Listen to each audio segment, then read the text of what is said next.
And any rules questions he can look up and help out before the game starts. He's also got the player's handbook open. He's the official. Nice. But Joe has everything memorized, so it's welcome everyone to another edition of Gamma World in the Bunker. Well, actually, no, wait. What show is this? This is Doomsday. All right, start over. Right, take two. Welcome everybody to another edition of Doomsday Doopy Doo. That's the name of the show, right, Chris? That's the name of the show. Okay, yeah. Another edition of Doomsday Doopy Doo. We're playing Gamma World in the Bunker, as you guys all know already. We're live on Twitch. This is our second show of 2021, which is going like complete shit so far. But we're going to stick to it, and we're going to just listen. Who cares? We got a drink. We're in the bunker. We're with friends.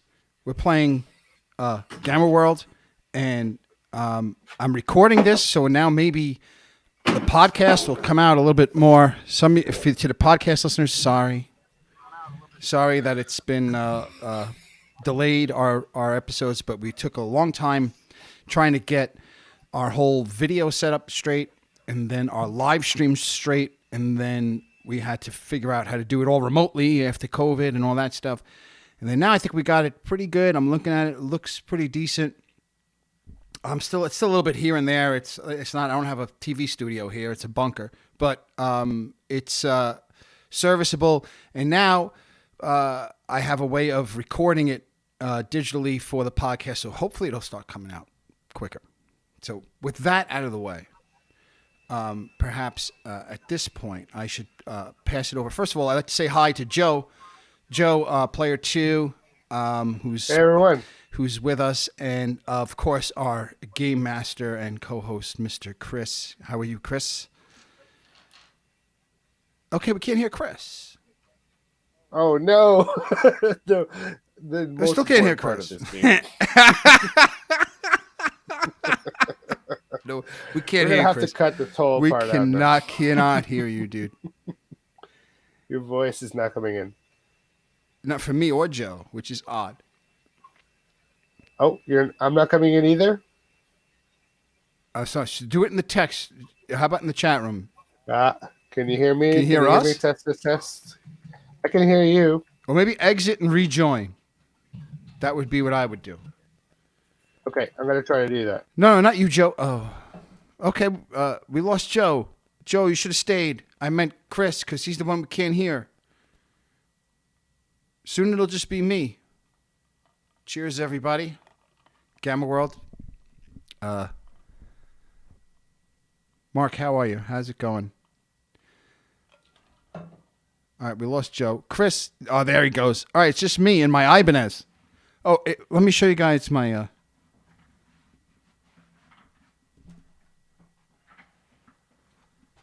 Check this out. Check this out, folks. Check that out. Is that fucking sweet or what? Can you hear me now? Yes, I hear you perfectly. You hear me? Okay. Yep. Okay. Here comes Joe. You didn't need to leave, bro. I didn't? No. Son of a...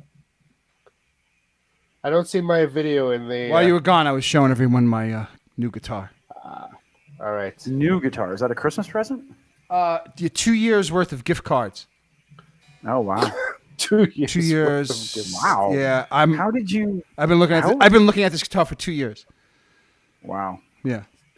Oh, and I just scratched it. Well, you know what? It's going to happen sooner or later. It looks more punk rock now. That's it. Yeah, exactly. Who cares? But it's pretty exciting. Here we are. Mark hears all of us, and I think we're good. We're ready to go. So, this is back where I was. Is our game master, Chris? How are you, Chris? I think is what I said. I'm good. If I can get my well pump to quit running eventually, is that what that hiss is? Cycle. That's what that hiss is. So I'm going to periodically take the hiss away, but it really sucks because it's really been going on for 52 freaking minutes now. But anyways, it's fine. It's all good. Great, Nick. Don't really hear it that bad. It's cool. It's fine. Okay. I'm gonna ride the mic and turn the sensitivity down a That's touch. it. You just gotta eat the mic. Put it up in your in your mug there. Just get it up against your lips. Just the tip on the lips a little bit more. Oh. Yeah. So I have a surprise for you, Nick, because I was editing. I was editing today. Yes. And I was listening to episode 62. Okay. And I think we've been looking for a while for like a sign off, right? I mean, it's like, the wasabi peas. It's like organic. It kind of happened. Whatever. It's kind of a joke too. But right. So. But the start of episode 62, and if you listen to it on the, I took it out of the podcast because the first 5 minutes of us going, can we hear, and I took it out, and there was a nice starting point. But if you go to YouTube, you can hear it. But I want to play this for you guys because I think this. Did you hear that? Wait, no, not yet. Hold on, let's try again. Let me turn this up. Hopefully you can hear this. I have it going into the soundboard. We'll see. Soundboard. You have a soundboard? Yeah, I have a soundboard here. You're not hearing that. Hold on a second. All right, one more time. Fungal. Yeah, I heard that. Yes. Sorry, it's way loud. What was he saying? Yeah, there was a lot of clipping on that. Fungal. He's like singing Fungal. And I have been listening to this all day and just laughing down here while I was editing. But I have to fucking take that's the mood. That's gotta be a ringtone. When you text me, I want to hear. And now, Nick. So now I was going around our house saying it because when things get stuck in my head. But then my kids hear me saying it. So now the two kids are walking around the house going Fungal. And they're asking me what it means, and I'm going, it means like the heck with it, or forget about it. Forget about it. Forget about it. Tell them it means. Listen, you have to teach them the language. It means up your ass. Exactly. Yeah. Well, that's my wife's job, but yeah, fangul. So I don't know, dude. I think this is your. I think this is your sign off, dude. I think your sign off is fangul. And when you isolate it, it's just. It's just fucking hilarious. It's nice. Thank you. Just amazing. One more time because it makes me so happy. Fungal. All right, yeah. You need more sound bites like that.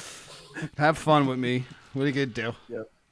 No, it was. I'm not making fun of you. No. I said have fun. You were sing-songy. You were trying to like manage everything, and you were like Fungal. So, and I took it out to take it out. But then I was just laughing about it. It kept coming up, and I kept laughing. I hope you left it in there. Did you leave it in there? I put it. Maybe it's an Easter egg in the episode. I put it somewhere where it needs to be off on its own somewhere so that you can really appreciate it. Oh, so you pulled it out. Because that's what I heard it the first time and I thought it was funny. But when I had it isolated, it really was just a whole next level. You're doing some entertainment. You're doing some like Baba Booey shit on me.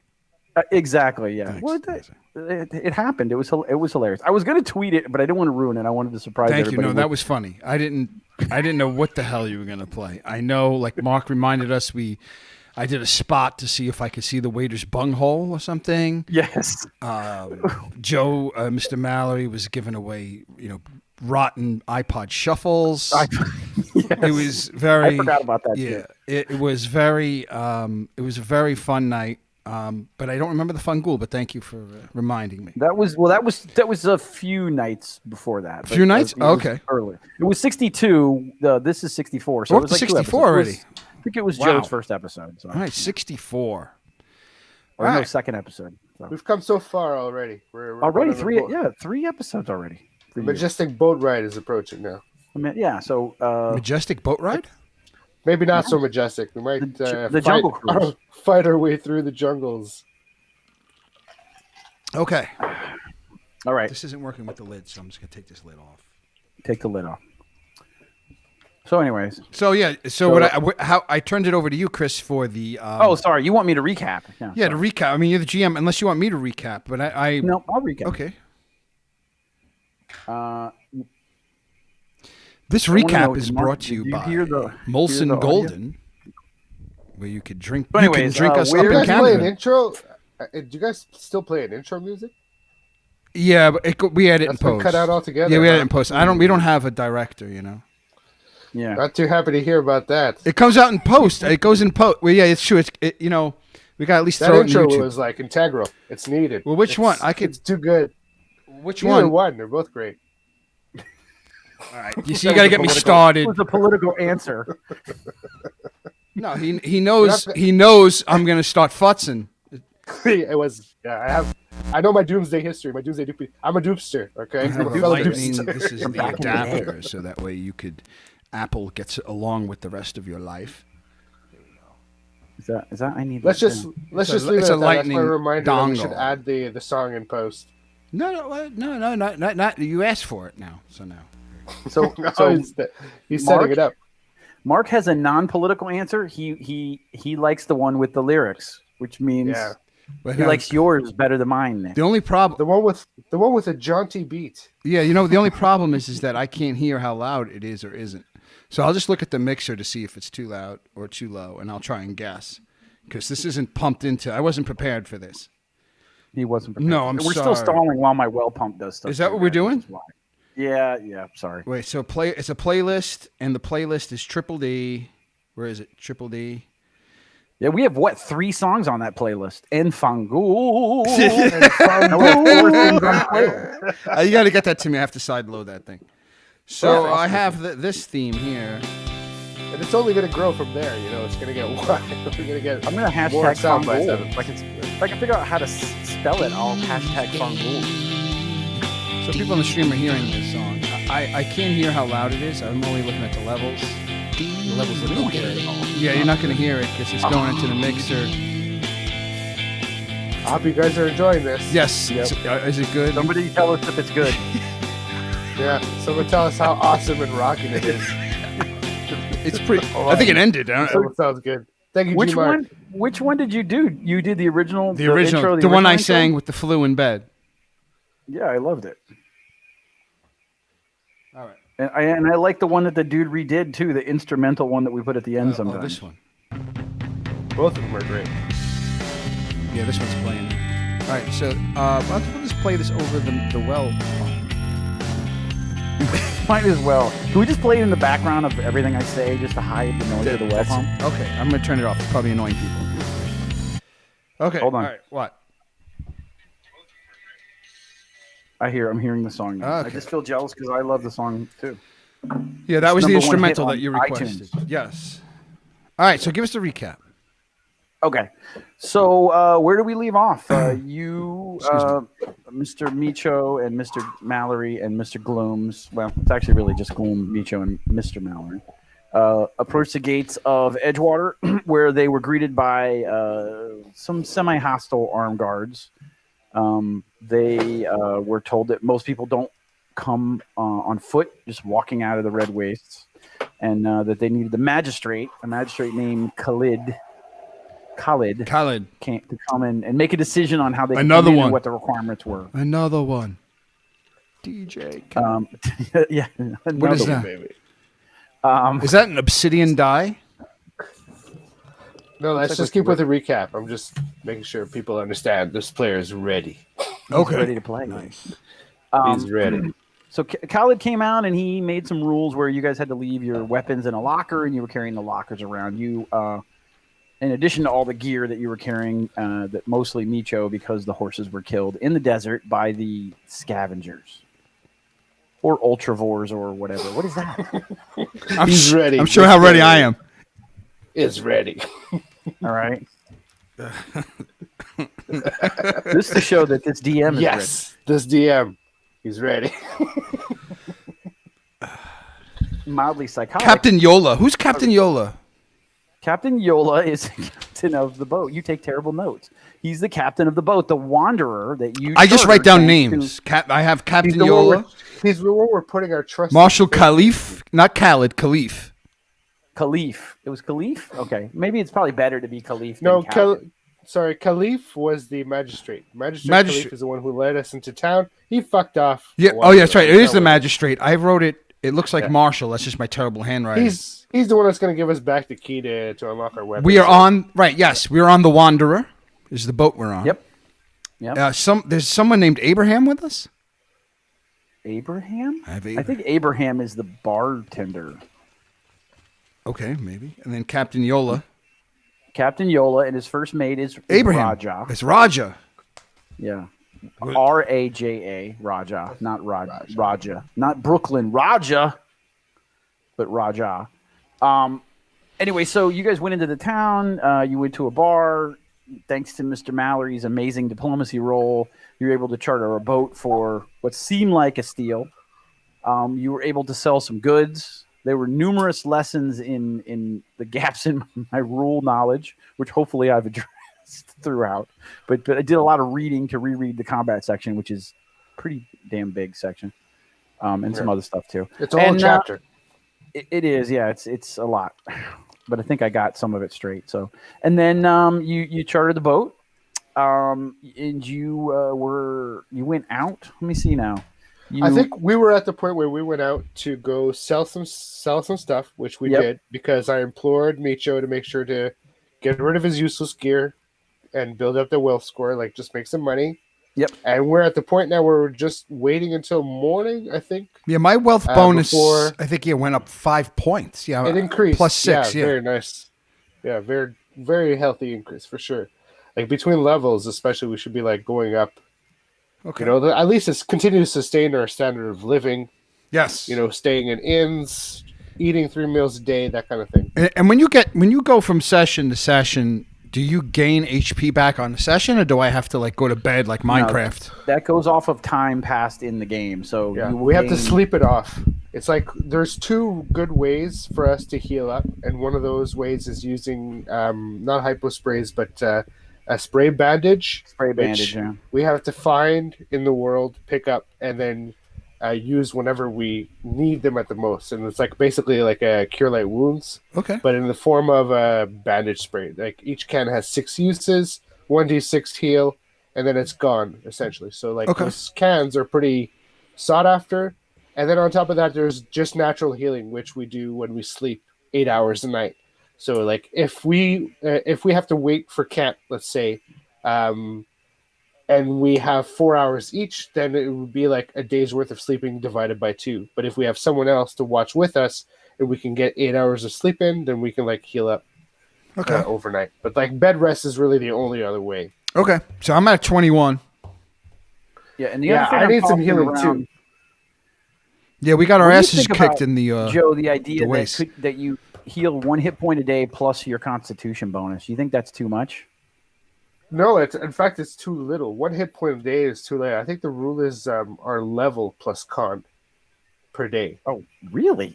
If I get 8 hours sleep, it should be my level plus con. Like I'll look it up right now. Con bonus, but not con. Yeah, con bonus. Yeah. Yeah, gotcha. Okay.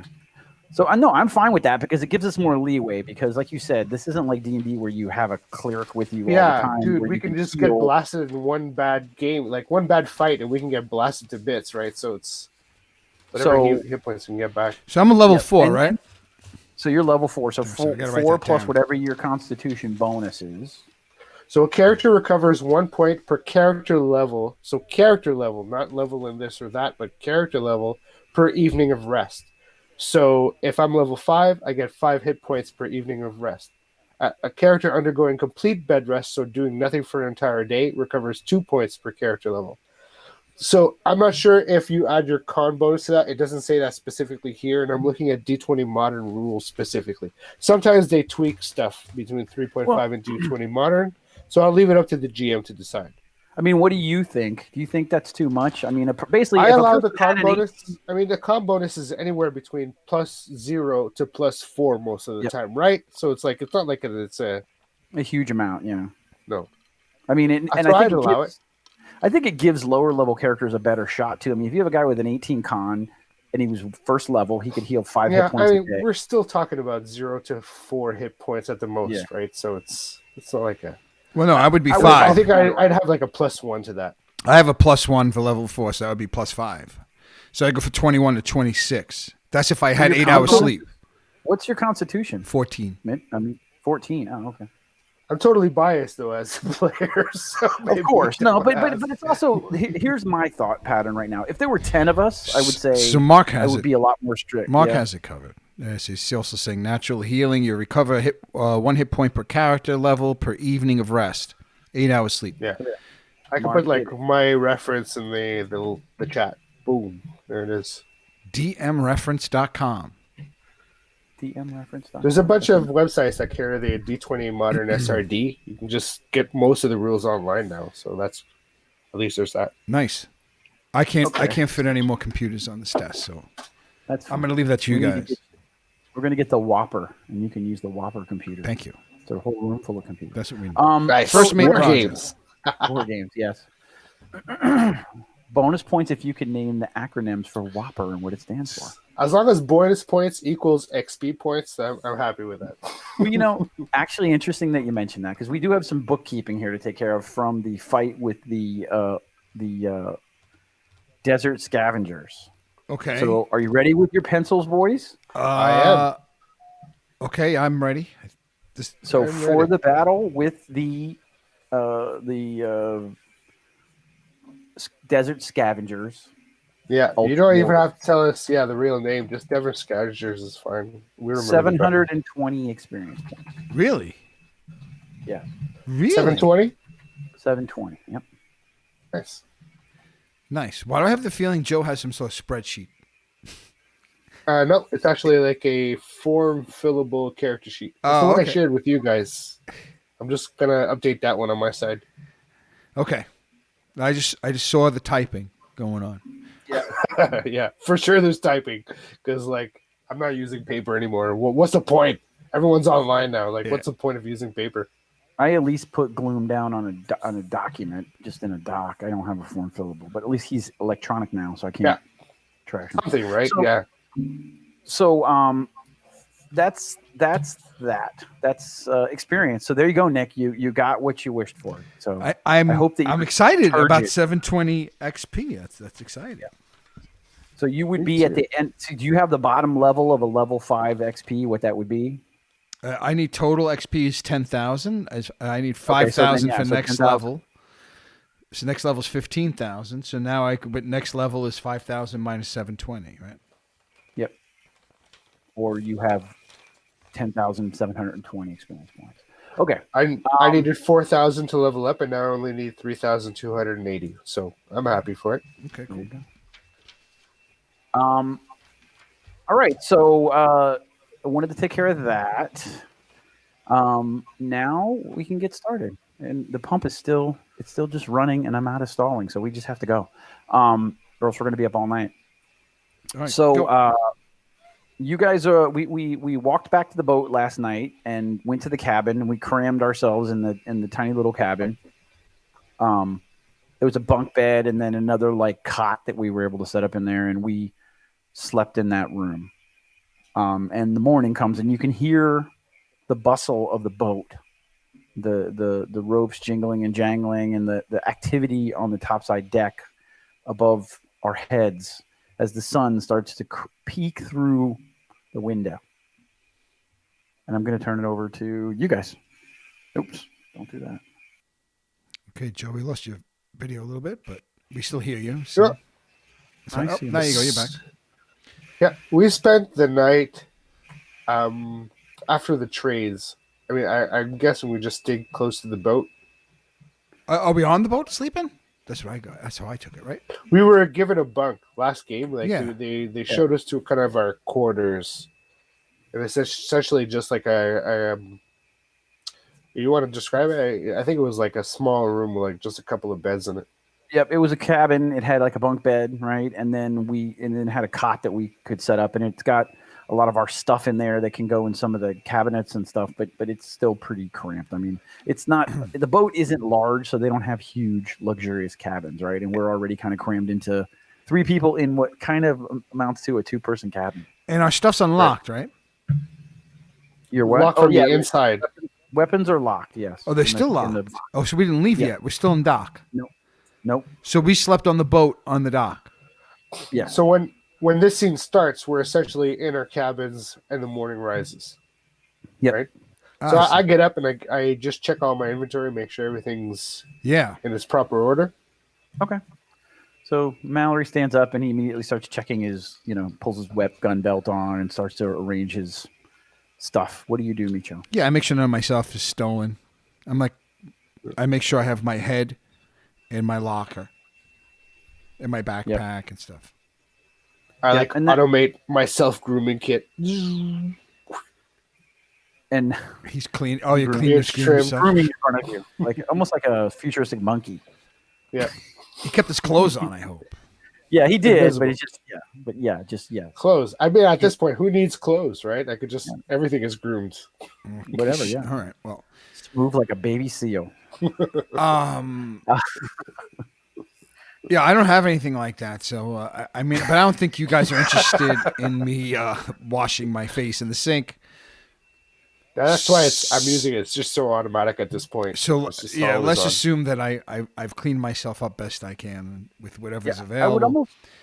I would almost think, Josh, that would be like a task that you have set on your computer. Like it almost just happens, like whether you're awake or asleep. No, exactly. Anything. Yeah, if I have a little bit of a stubble, it just all of a sudden the stubble gets whisked away. And it's a daily routine. Like just this nano field just passes over me and eliminates any stray hairs.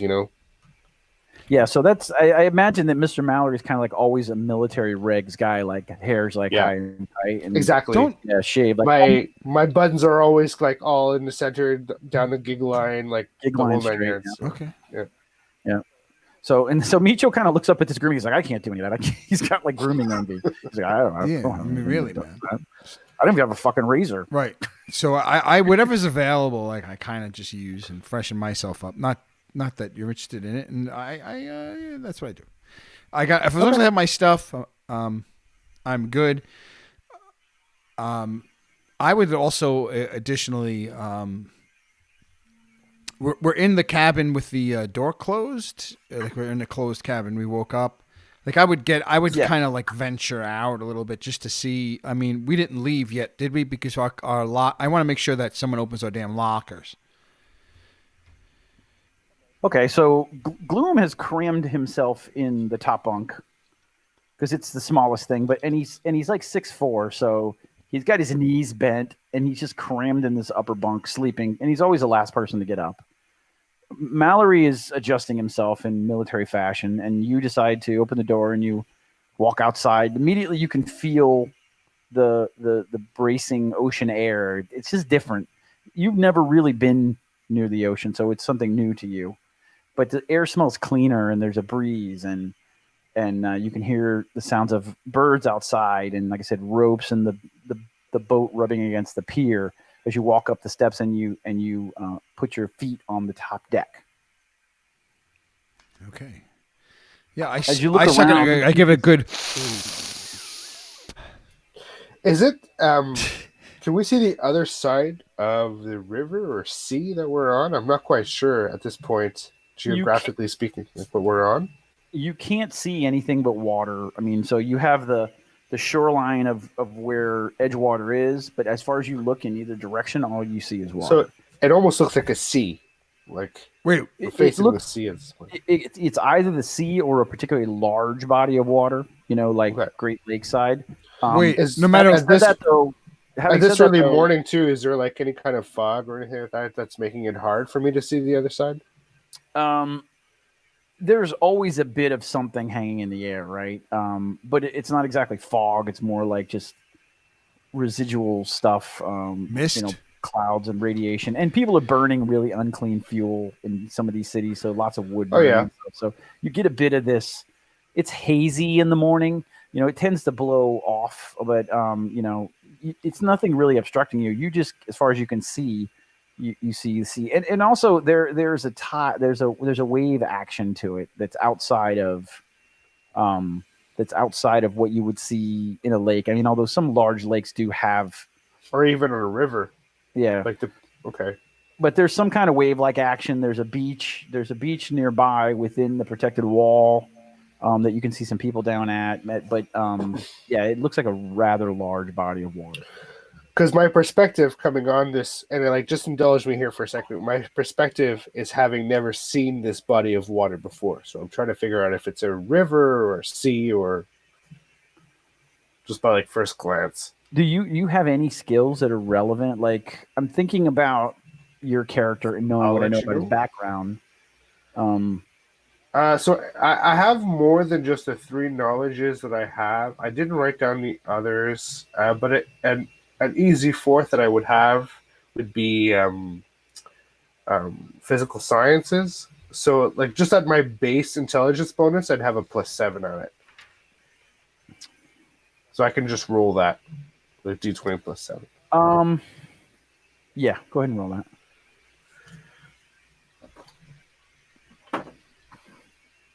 Yeah, 15. And that's modified 15? Yeah, modified 15. Okay. I mean, just from the smell of the air, you know that there's a high salt content in whatever this body of water is. I mean, you can feel the sea breeze. You know, it's something that's completely foreign to Meecho, having never even been near the ocean. But you me too. identify this as the ocean. It also plays on a memory in the back of your head of being on a ship, and you see this kind of from your perspective, like on a ship, a flash of this memory that's not yours, but that you kind of have this flashback of somebody on the deck of a ship, and the ship going up and down deep in the ocean and sailing and then it's gone. Very strange. So I recognize that the memory is not mine. It's it nothing feels that foreign. It feels like you experienced it, but that you know that you haven't. Oh, interesting. Okay. So as you step out, Meecho, on the deck, and you take a deep breath, Mallory piles out behind you and just immediately starts. He's just looking. I picture everything that just went on is he's looking in every direction, kind of frantically. Yeah, not frantically, but looking here. You know, trying to figure out what. Me, I'm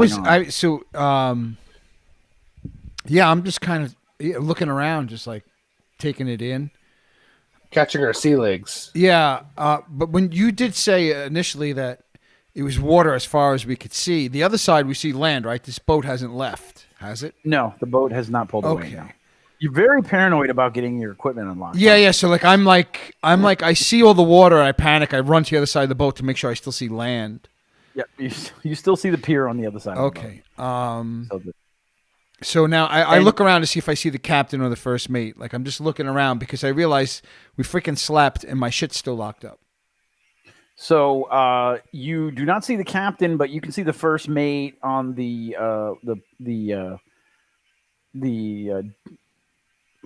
balcony outside the pilot house, looking out as the men are rushing back and forth from the front to the back, pulling in ropes. So I yelled to him, I'm like, Roger. He looks down at you with his sleeveless jacket and his funny little hat, and he kind of looks down at you with his beady eyes. I motion like that. Well, the locker's not at my feet, but I just yell. I don't know how far away is he that I'm yelling at him. Is he like 5 feet away? He's a couple of decks up. Oh, he's a couple of decks up. That's what it made it sound like. Okay, so I'm like our lockers. The magistrate needs to unlock our lockers. Oh, he just motions like that. He motions us to me to shut up. Okay. Yeah, just relax. Okay. No, you don't understand. Our shit's still locked up. I'm yelling back. You don't understand. It's still locked up.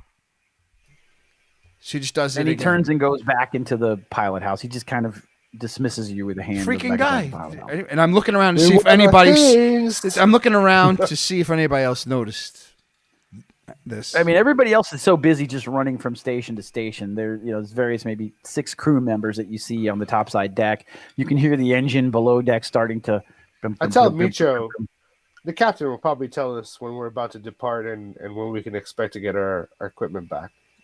You think so? Either the captain or the first mate. Yeah, one of those two. They'll definitely be able to tell us what's what. All right. I don't like guys. They're running to and fro here. Yeah, I know. I just don't like that our shit's locked up. Maybe we should go into town and eat something. Is this boat leaving soon? Maybe I should find that. I go back out. You go back where? Did I go back into the cabin or something that I was talking about? No. You just went to the opposite side of the boat. Then you looked up and you saw him there. Oh, Mr. Mallory. Mr. Mallory, you came with me. You walked with me. Oh, okay. So And then you they think told they're us leaving they now? were departing in the morning, and this is the morning. So We can't go into I'm town. hesitant to get off the boat. Yeah, I because they wanted to might go leave into without us. town. I didn't talk to anybody in town at all.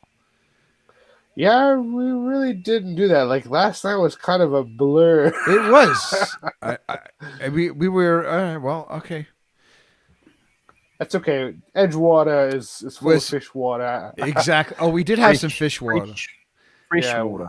I Yeah. have a feeling we might have just gotten run around in this place. Yeah, it's a stepping stone anyway. We're on our way to Glendale.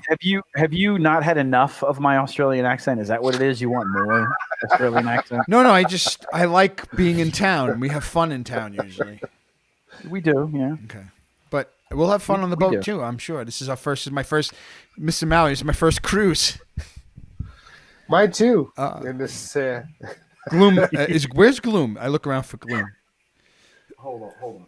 the camera on the stream, by the way, for myself, by the way, is completely fucked and has been for the last like 3 minutes. Yeah, it's been going in and Hold out. on one like second. that. Okay. I have a small flood going on here. Something's fucked. Hold on. Oh, Something's okay. happening.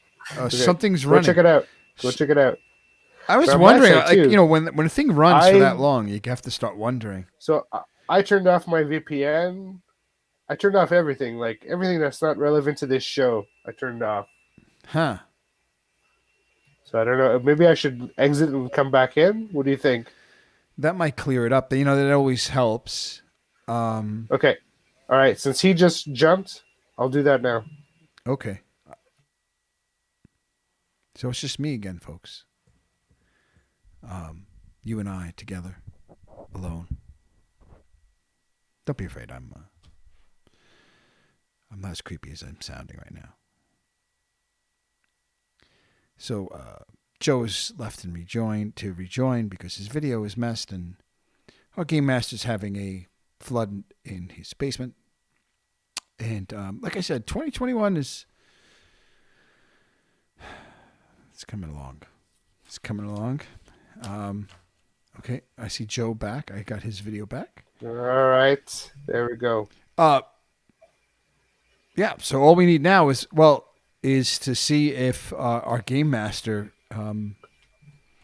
has a major flooding issue going on. Yeah. If his sub pump did the job and Yeah, I mean, cleared up his basement. when your well pump is going for that long, something's not right. Yeah, that's really screwy about the video feed. I don't know how that got messed up, but Yeah, that That was is going on very with Chris too. It's going in and out, but came back. before it was temporary, but that just went crazy and didn't come back. Yeah, and I kind of watched it, and I just didn't want to interrupt what was going on. But if it happens again, we'll just because the rejoin seems to help. But anyway, this is riveting stuff. So being that the GM isn't here, you and I could just be talking on the deck, I guess, of the boat. Yeah, absolutely. I mean, we know that if we just grab the captain, he'll be able to tell us when they're going to lift off. But is there anything you wanted to do in this town that we should try to tackle before leaving? I don't know. I mean, you know, I usually go to the bar and hang out and have a drink. We had some fish water, but actually, no, we did have a drink or two, didn't we? That girl, we gave her the meat, and you gave her the iPod thingy. All right, I guess there's nothing really to do in this town.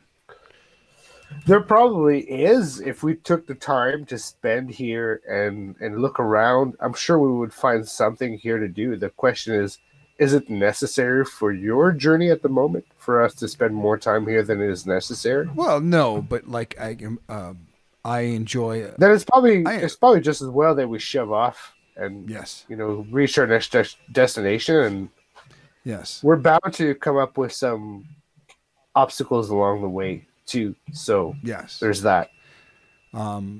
We had rum.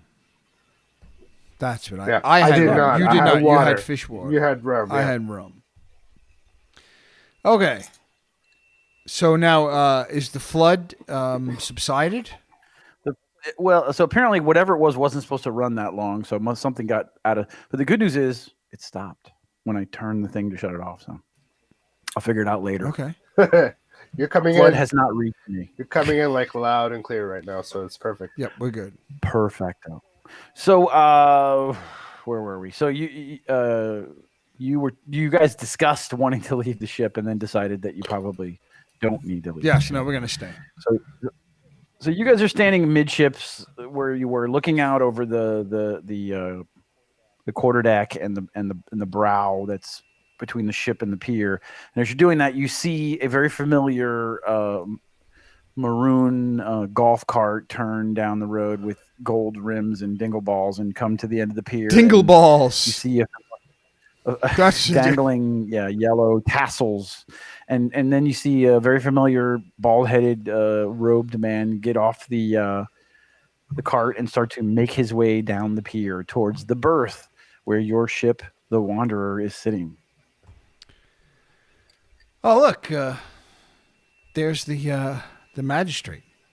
You were Right right. on time. You were right. He's probably here to unlock. I was worried for no reason. So, and like I said, the ship's starting to make more and more noise. You hear some kind of whistle blow, and as the engine is now started up all the way, and the magistrate starts to walk a little bit further or a little bit faster towards the brow that goes, the little bridge between your ship and the pier, and he boards the ship, and you can see him swinging keys in his hand. Hang on one second. So, Yes. Joe, you're looking at your video feed? Yeah, I mean, I don't want to hold up the game because of it, but my video Well, feed I think again maybe- on the stream is still screwed up. I think I see it on Twitch. If you try shutting Twitch down and just leaving the chat, you could pop the chat out and reduce the All right, stream. let's try that. Okay. And Yeah, then, 'cause I'm happy to do that. it might be just a bit much. Oh yeah, the 'Cause funny this is thing was though, peer-to-peer. is he never glitched here though. Like No. I If see what you're that's- saying on the Twitch. If that's the issue, then I really don't mind getting out of it. Yeah, you could definitely leave I definitely want you to leave the chat open, obviously, but that might help. I mean, I'm just spitballing. It hasn't yet, though. So, I'll do it now. okay. Okay. I only brought it up because I mentioned that I see it, and if anybody else sees it, and then I saw Joe saw it too. If that's the fix, then holy cow, we just solved another problem, right? So Yeah, it may not be perfect. I just turned it off. I turned it off, and but, it's not fixed. now I just have the chat open. Like looks so crazy in the chat.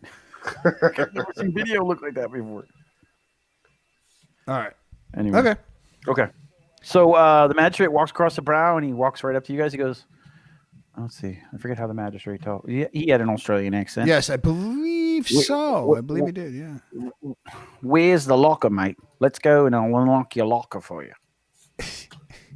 Wait. Mark. What if you're using the wrong It wouldn't be the first time. That I would think be I've changed really accents funny on if like he was like some heavy Italian accent the episode before and now he's Australian. But all right, so yeah, I hear. Oh yes, here's my locker. I hand him my locker so he can unlock it. All right, so you guys bring your lockers up. He turns the key in them and opens the lockers for you so you can get your equipment back. Nice. So yeah, I mean, You have a very pleasant town here, Magistrate. yes, very nice.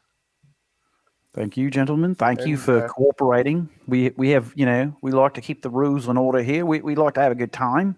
We're a bunch of fun mates. Yes, But, we also like to keep it real, keep it no real. dangerous stuff, mate. Nice. Well, thank you for the lockers. Did you try too. the fresh water? The what? We Fresh water. we did try the fresh water. You tried the fresh water. It's all specialty here, the fresh water. It's it was good. Fish water or fresh water? Well, it's fresh water. Okay. I would challenge you in any town, Yes. anywhere up and down the coastline, Uh-huh. to find fresh water quite as tasty. I'm almost like right on the edge of Michael Caine. I was like right on the Yes, edge of Michael almost. Caine now, which is I It can't do was- because it's English. And it was cleverly disguised as fish water. Fresh water. It Yes. was. But you're right. It is some of the best fresh water I've ever had. I challenge it. It's it's something people say about Edgewater. We have delicious fresh water. Yep. Well, Fresh water. it tasted a lot like water to me. It was good. It was. Yes. It was water. Oh, good. Water was like almost 90% of it. Oy. All right, well, I'm not gonna ask what the other 10% is. All right, well, thank you very much, You want to know Mr. what the other Khalif. 10%? You want to know the other 10%? Yeah, sure, why not? It was friendship, mate. It- 10% friendship, Friendship. 80% water. Holy That explains it. shit. All right. And before we leave, next time we come, do you have any suggestions for us of places to go or people to see and maybe things to try and drink and eat? Any suggestions? If we bring there's friends with us? There's always, There's always fish water. go into the friendly taverns, meet the friendly people, do business here. We do good business. We make lots of money for people. We do good Yeah, well, business how? for Yesterday, money. in fact, too. Yes. Well, yeah. So, remember that. That's our specialty. We love our hospitality. We love our visitors, providing that they follow our rules. Well, then, be sure that we will tell our friends to stop by Edgewater and try the delicious fish water. Yes. Fish If water, yes. they happen to be in the area. I appreciate that, mate. So So like, I'm I gonna clasp take him by the arm, like. Okay, so you guys clasp, elbow to you grab his elbow, he grabs your elbow, and you do this. You bump chests. Okay. And then he collects. I just look at you weirdos. It's good to grease the palm. I'm just watching like what the fuck is going on. But okay. and magistrate at that magistrate. Well, so hold on, wait. Glume is sleeping downstairs. Did somebody Still? bring his locker up and got it unlocked? No, fuck him. No, I left his ass downstairs. Yeah. The fuck. I gotta take care of him too in this crazy world. Okay. Have you been to Gamma World? Yeah. Every day, man. I mean, he's got to look out for himself, dude. It's a little too much out here. Okay. Let's go get Glume, all right? Yeah, you're right. We'll go get fucking Jesus. Glume. We lost both video feeds. Fuck it. If we leave him here, he'll never forgive us. Yeah, let's go. And all right, so I go and I begrudgingly trudge down the steps into the cabin area to get this freaking lazy bastard. Okay. And when I enter the hallway, like Mr. Mallory's watching me go in, like he just hears me as soon as I cross the threshold. Glume, you lazy bastard! Where are you? Just screaming it through the boat.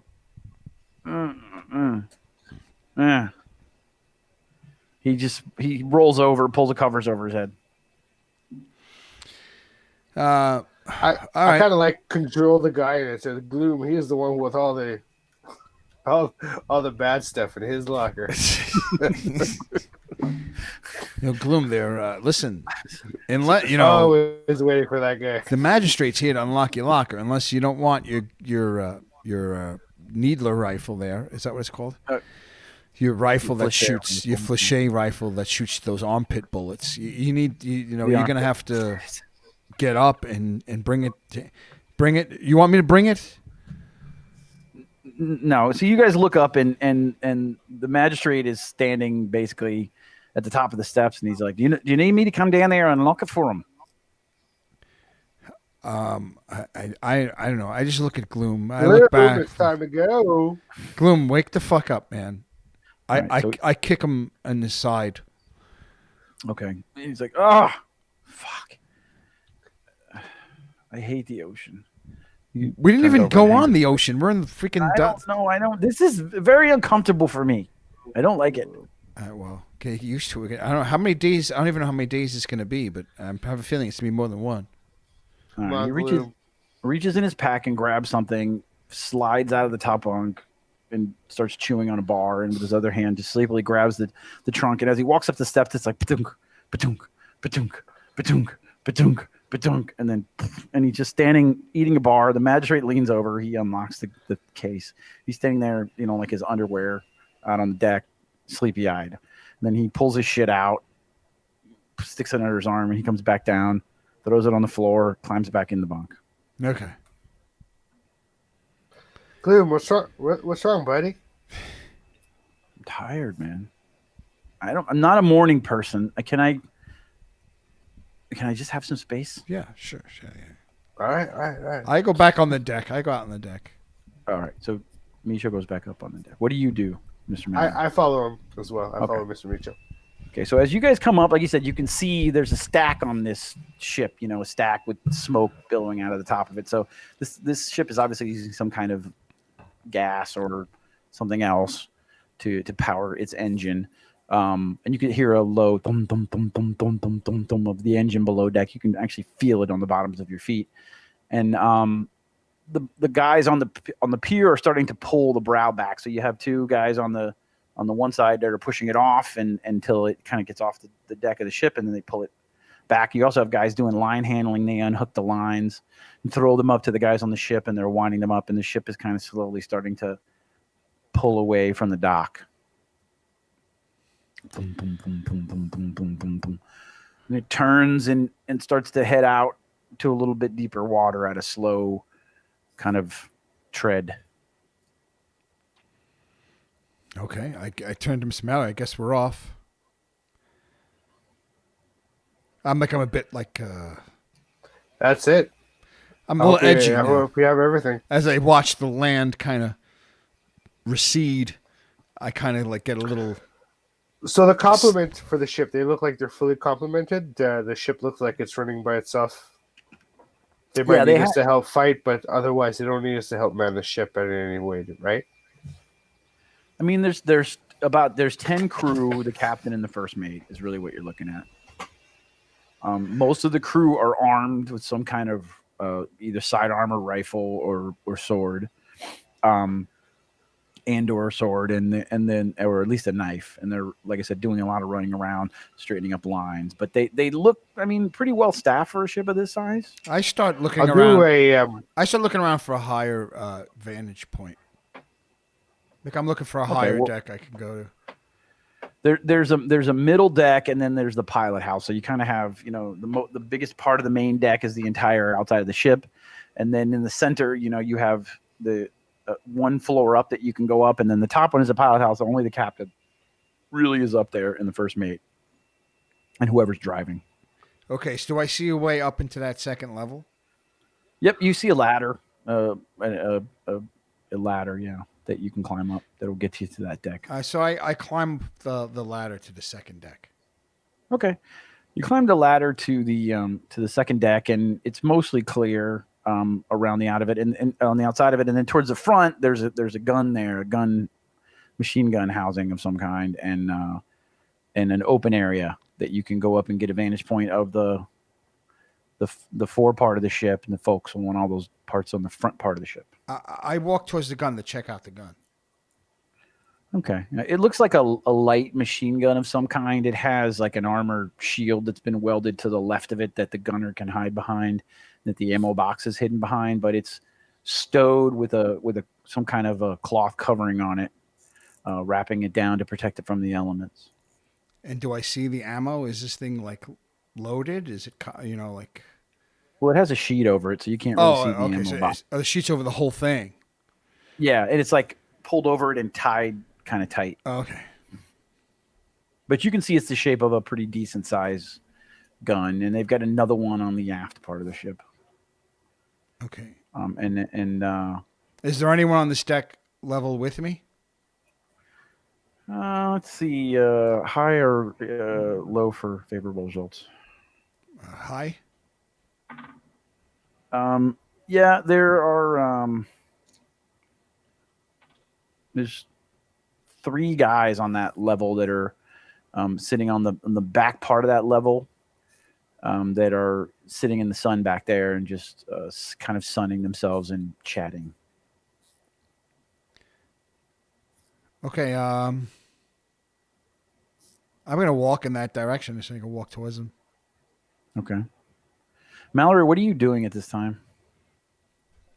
I'm kind of trying to evaluate the boat. So whether it's pre-war tech or advanced tech, I'm trying to get an idea of like the structural integrity of the boat. Trying to see if I can see that the crew is chasing after repairs of any kind, and pretty much just evaluating the likelihood of our journey being successful. All right, so you're walking around. I guess you're starting on the top deck, and you're just looking at from the top deck and an outside, and hanging over and evaluating the hull, and you go in the I'm trying back. to I'm trying to follow Meecho too at the same time. I don't want to like stay away from him. Like, so if Meecho heads in a certain direction, I'll pretty much follow him while I'm doing that. But otherwise, I'm kind of like evaluating the ship, making sure that everything's sturdy and. Yeah, and it's and from your immediate look, you're testing poles and things and pushing them and looking and kicking the deck, and so far, as you're walking around, it seems pretty sturdy on the fore part of the ship. You walk by a couple of the guys that just kind of look at you strangely as you're walking around, stomping your foot and banging on things. And you can see Meecho up on the top deck. He kind of takes everything in and he turns and he walks back towards these group of sailors on that secondary deck. This is the ship that looks like a PT 109, right? It's a little bit bigger than bigger than a PT 109, like somewhere between that and maybe a frigate size ship. It's okay. All right. Okay. So, Meecho, you see these three guys chatting, and as they see you approach, they stop chatting and kind of look at you. Hello. Hello? Do you guys work on this boat, or are you passengers? No, we are on vacation. You're on vacation? What do you think? I think maybe you... on vacation. You're being... you making fun. You funny, yes. Yes, we work here. Oh, you work there.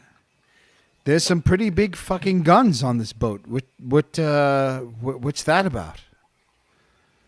Well, we are not people who should be fucked with. So we do the fucking, and we fuck them with those guns. Okay. Well, listen. I'm all for. I nudge Meecho and I look at him like this with my eyebrows. Well, I'm all for a good fucking. Just be glad we're passengers. No, when we fuck you, we fuck you good. Nice. Well, is that something you guys handle, or do you need our help? Or I just want to know what's expected of us on this ship. You just sit back, boy, and let the men run things here. We have this under control. Oh, nice. It's nice to be Perfect. Under the, I don't know what the word is, of men. What's the word I'm looking for there? What word am I looking for there? Anyone? Under the care? Care? I was going to say care, but I didn't like the way it sounded. Let these amazing sailors do their job. Yes. And we could just make sure, our guns are ready in case something happens. Do they? Okay. Is there food on this boat? I asked them. If you go inside right below us, yes, you can go to the galley. Very small. Okay. There's some things out. Thank you. Good day. You should eat and make sure you have your energy. For what? For vacationing? For a good fuck. For fucking Gamma World, my friend. For gamma fucking? Are we gonna, should I expect some gamma fucking? All right, I'm going to eat so I have plenty of energy to gamma fuck the ocean that we're fucking sitting on. So, you go downstairs, and in the galley there, it's kind of serve yourself porridge of some kind in a pot that's sitting there with a crust on top of it, and some slightly stiff bread on the side. I turn to Mr. Mallory. The good stuff. Well, as long as the water's purified. He's right though, we do need our energy. No, this is good stuff. Yeah, no, he wasn't being sarcastic. I wasn't being sarcastic. This shit looks great. The green meat and skelt was like. And who are you shitting, Mr. Mallory? You haven't seen. You haven't seen food like this. You're in the waste for fucking. How long were you in the waste? You haven't seen. You'd fucking. Man, I eat military rations. You would take your left nut. Water is delicious. Your left nut for a crusty oatmeal. No. I know how to. I know how to build a campfire here. Okay, All right. I'm not eating like a schlep. Oh, You can't build a campfire. I didn't know those shit. robots can fucking No, make that's you. why I'm kind of lost now. food. So I'm glad there's a galley. Hell, there's a galley. They're serving food. Let's go there. Yeah, I'm gonna eat some of this crusty stuff. I don't care. Yeah. Because I'm sure they won't like me like building a campfire on their No, deck. no, you can't do that. You don't make a fire So- on a boat. That's like the worst thing you could do, I think. I just would love to see he breaks a chair. He goes up to the forecastle, starts stacking it in their pyramid. Exactly. Brings out the If plate he- of tinder. And meanwhile, he's guys are making going, tinder. What the fuck is this boy doing? He pulls out cotton balls soaked in Vaseline. Like, what the fuck? All these great masts. This is great for a fire. It's just gonna make my fire This whole perfect. fucking thing's gonna go up in flames. It's gonna be great. No. So I scoop some crusty oatmeal onto. Is there a plate? I don't know. If there's not a plate, I scoop it directly into my mouth. No, there's like some bowls there. There's some so bowls. you- Okay, so I put some in some bowls. In a bowl. in a bowl, yeah, and there's a couple of little tables. You know, it's nothing like super fancy. You know, and then there's some some pitchers of water in there too. Okay. And as you do that, you know, you can just feel standing behind you, Glume is there. You can just feel his presence, and just he's just sighing. And he's like, "I'm hungry." You smell the food. I figured that would wake you up. Oh yeah, it's delicious. Look at this. He takes some bread, pours porridge over it, and goes and flops down in the table sleepily, and he starts to poke at it and eat it. Okay. And you enjoy the crusty porridge and the dry bread, like you said, like it was a feast. And you find yourself finished and with a full belly. Nice. How did you like it, Gloom?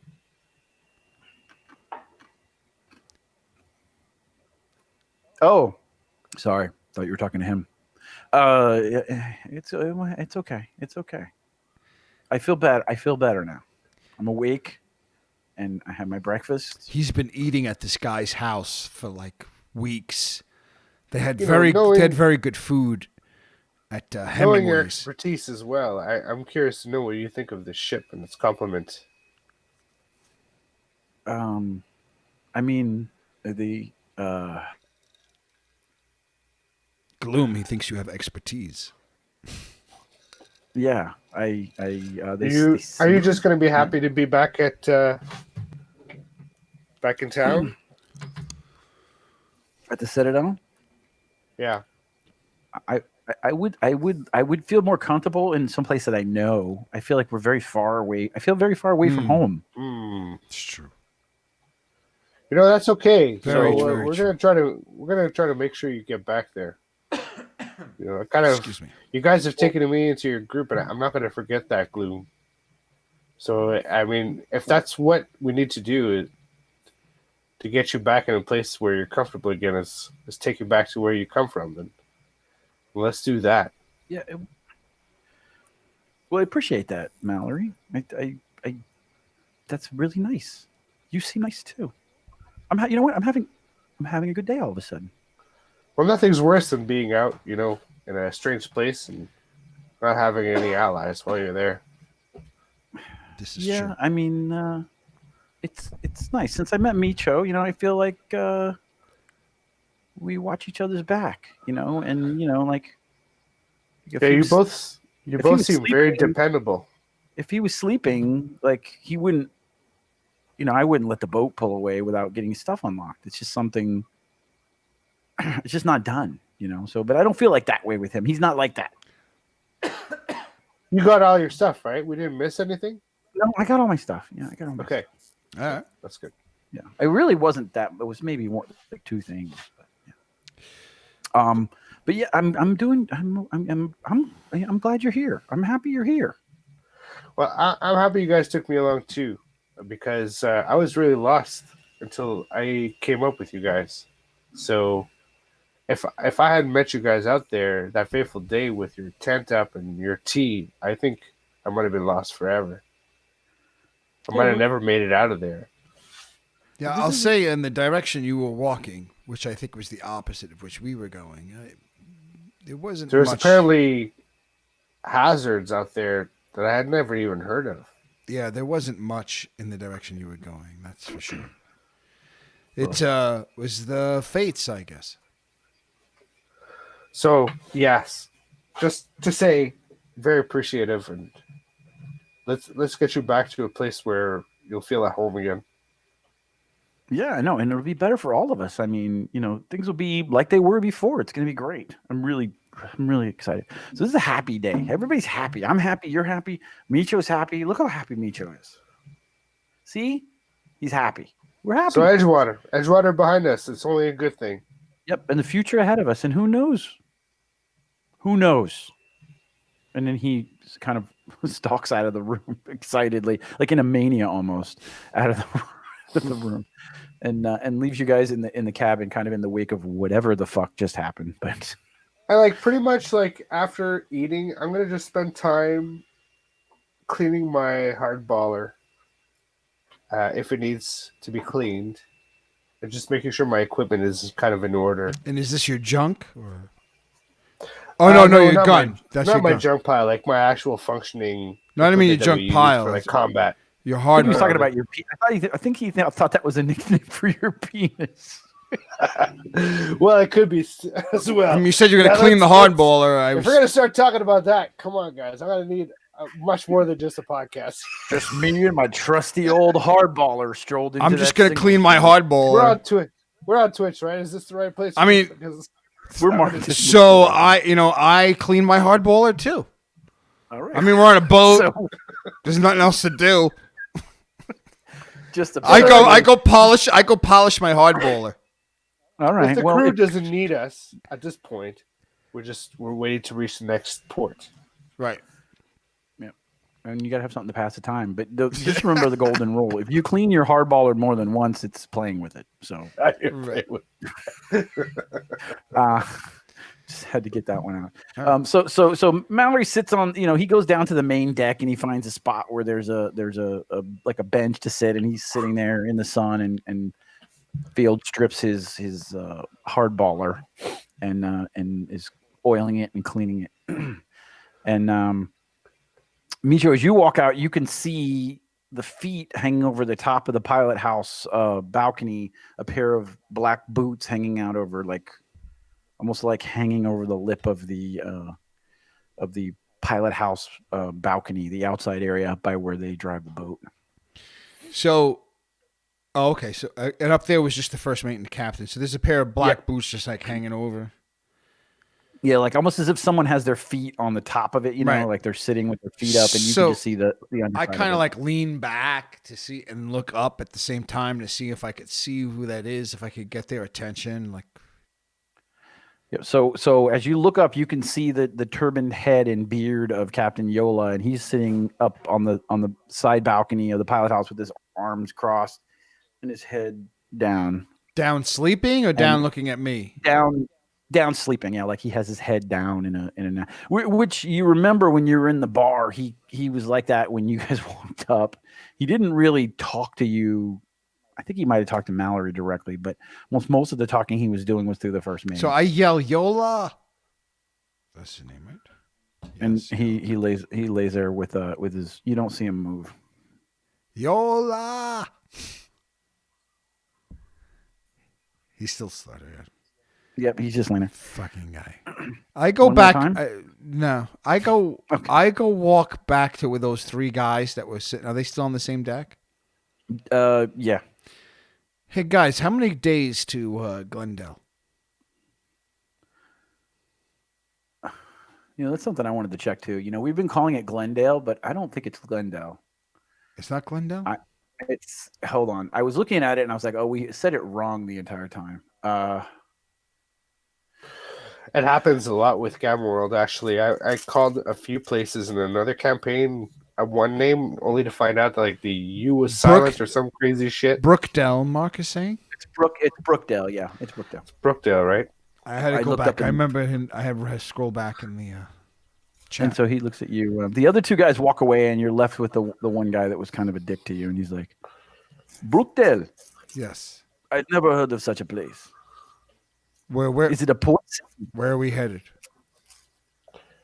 What's the next port? we're headed to Rivermouth, or Riverport, where we'll drop you guys off. I don't know where Brookdale is. I'm on the ship. Where do you go from Riverport? We don't gotta know. talk to the captain. Tell I him don't we gotta. know. My feet don't touch the ground, man. These guys I are start, just. yeah, I start looking around for a ladder to the next level. Okay, so you to the pilot house? Yeah.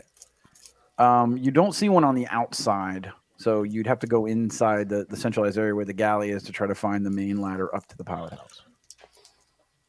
Okay. I do that. I go into. I start like I look around, see nothing outside, so I go inside. Start looking around inside. So you go in, and there's only the galley and a few other things on that next level up, level 1. So the main level is the below deck down, right? And then you're on the next level that's above that deck, which is where the galley is, and there's some storage areas, and then a hallway. And at the end of the hallway, you can see a ladder going up, which must go up to the pilot house. And when I say ladder, sorry, it's like stairs, but like metal stairs, like on a ship. Right. We would call it a ladder. Yeah.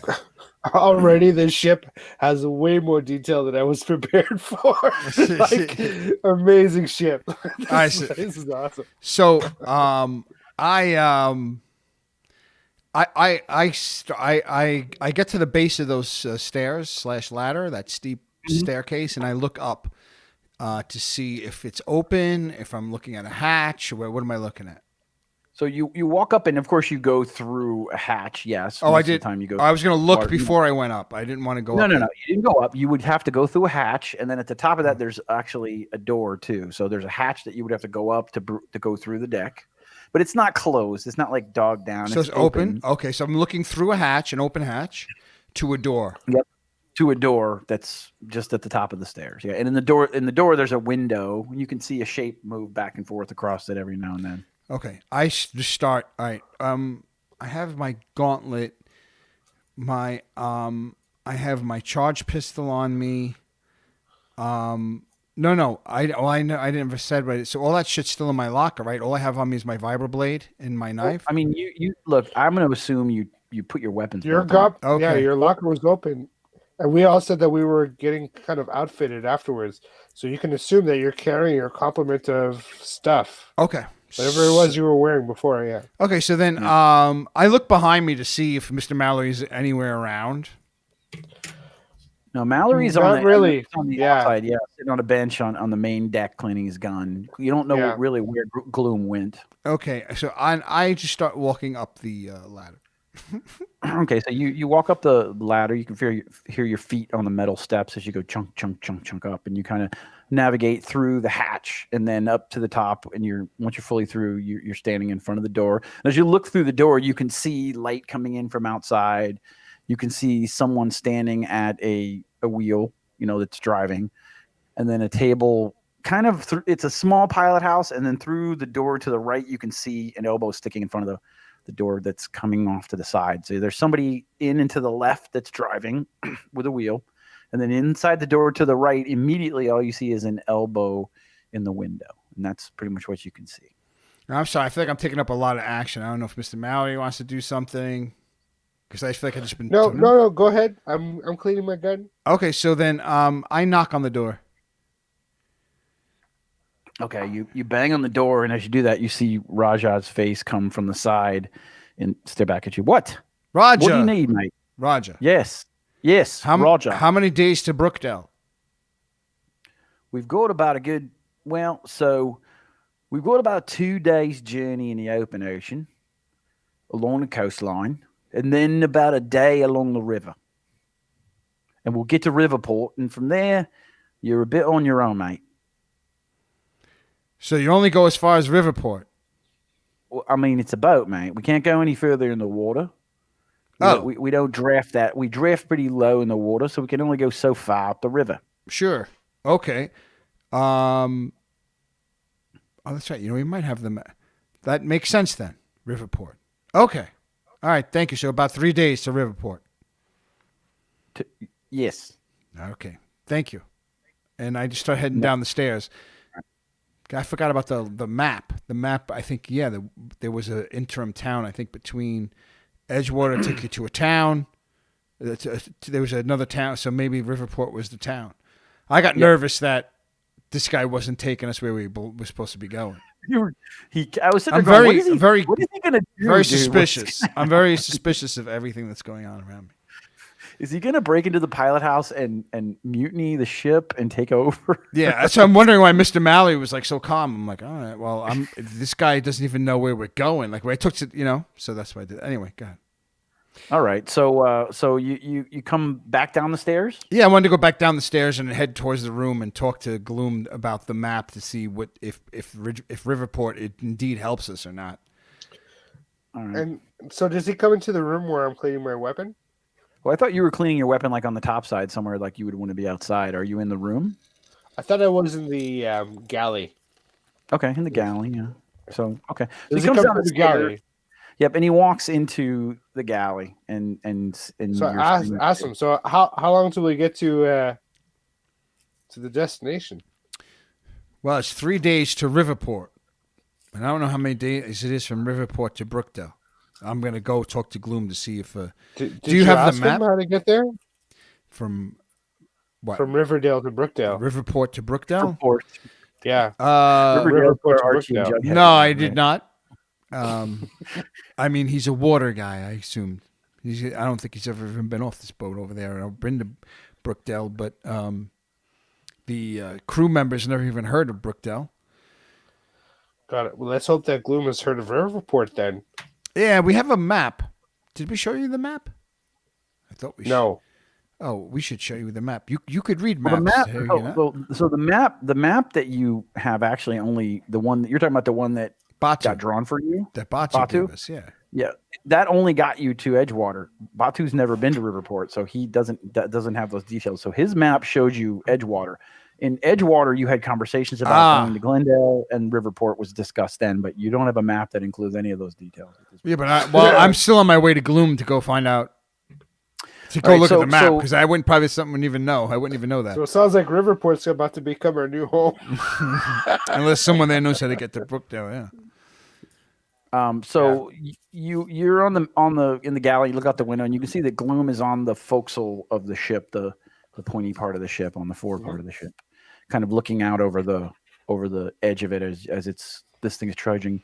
You get a nice steady swell. It's not huge waves, but you're getting a little bit bouncy as you guys chug along the coastline, and you're within visual distance of the coastline, but not within any kind of shooting distance for almost any weapon that you have or that anybody on the shore would have. So it seems like Yola and Raja know what they are doing in the scope of navigating and being safe and staying away from obviously the coastline where things where they're most kind of vulnerable to attack.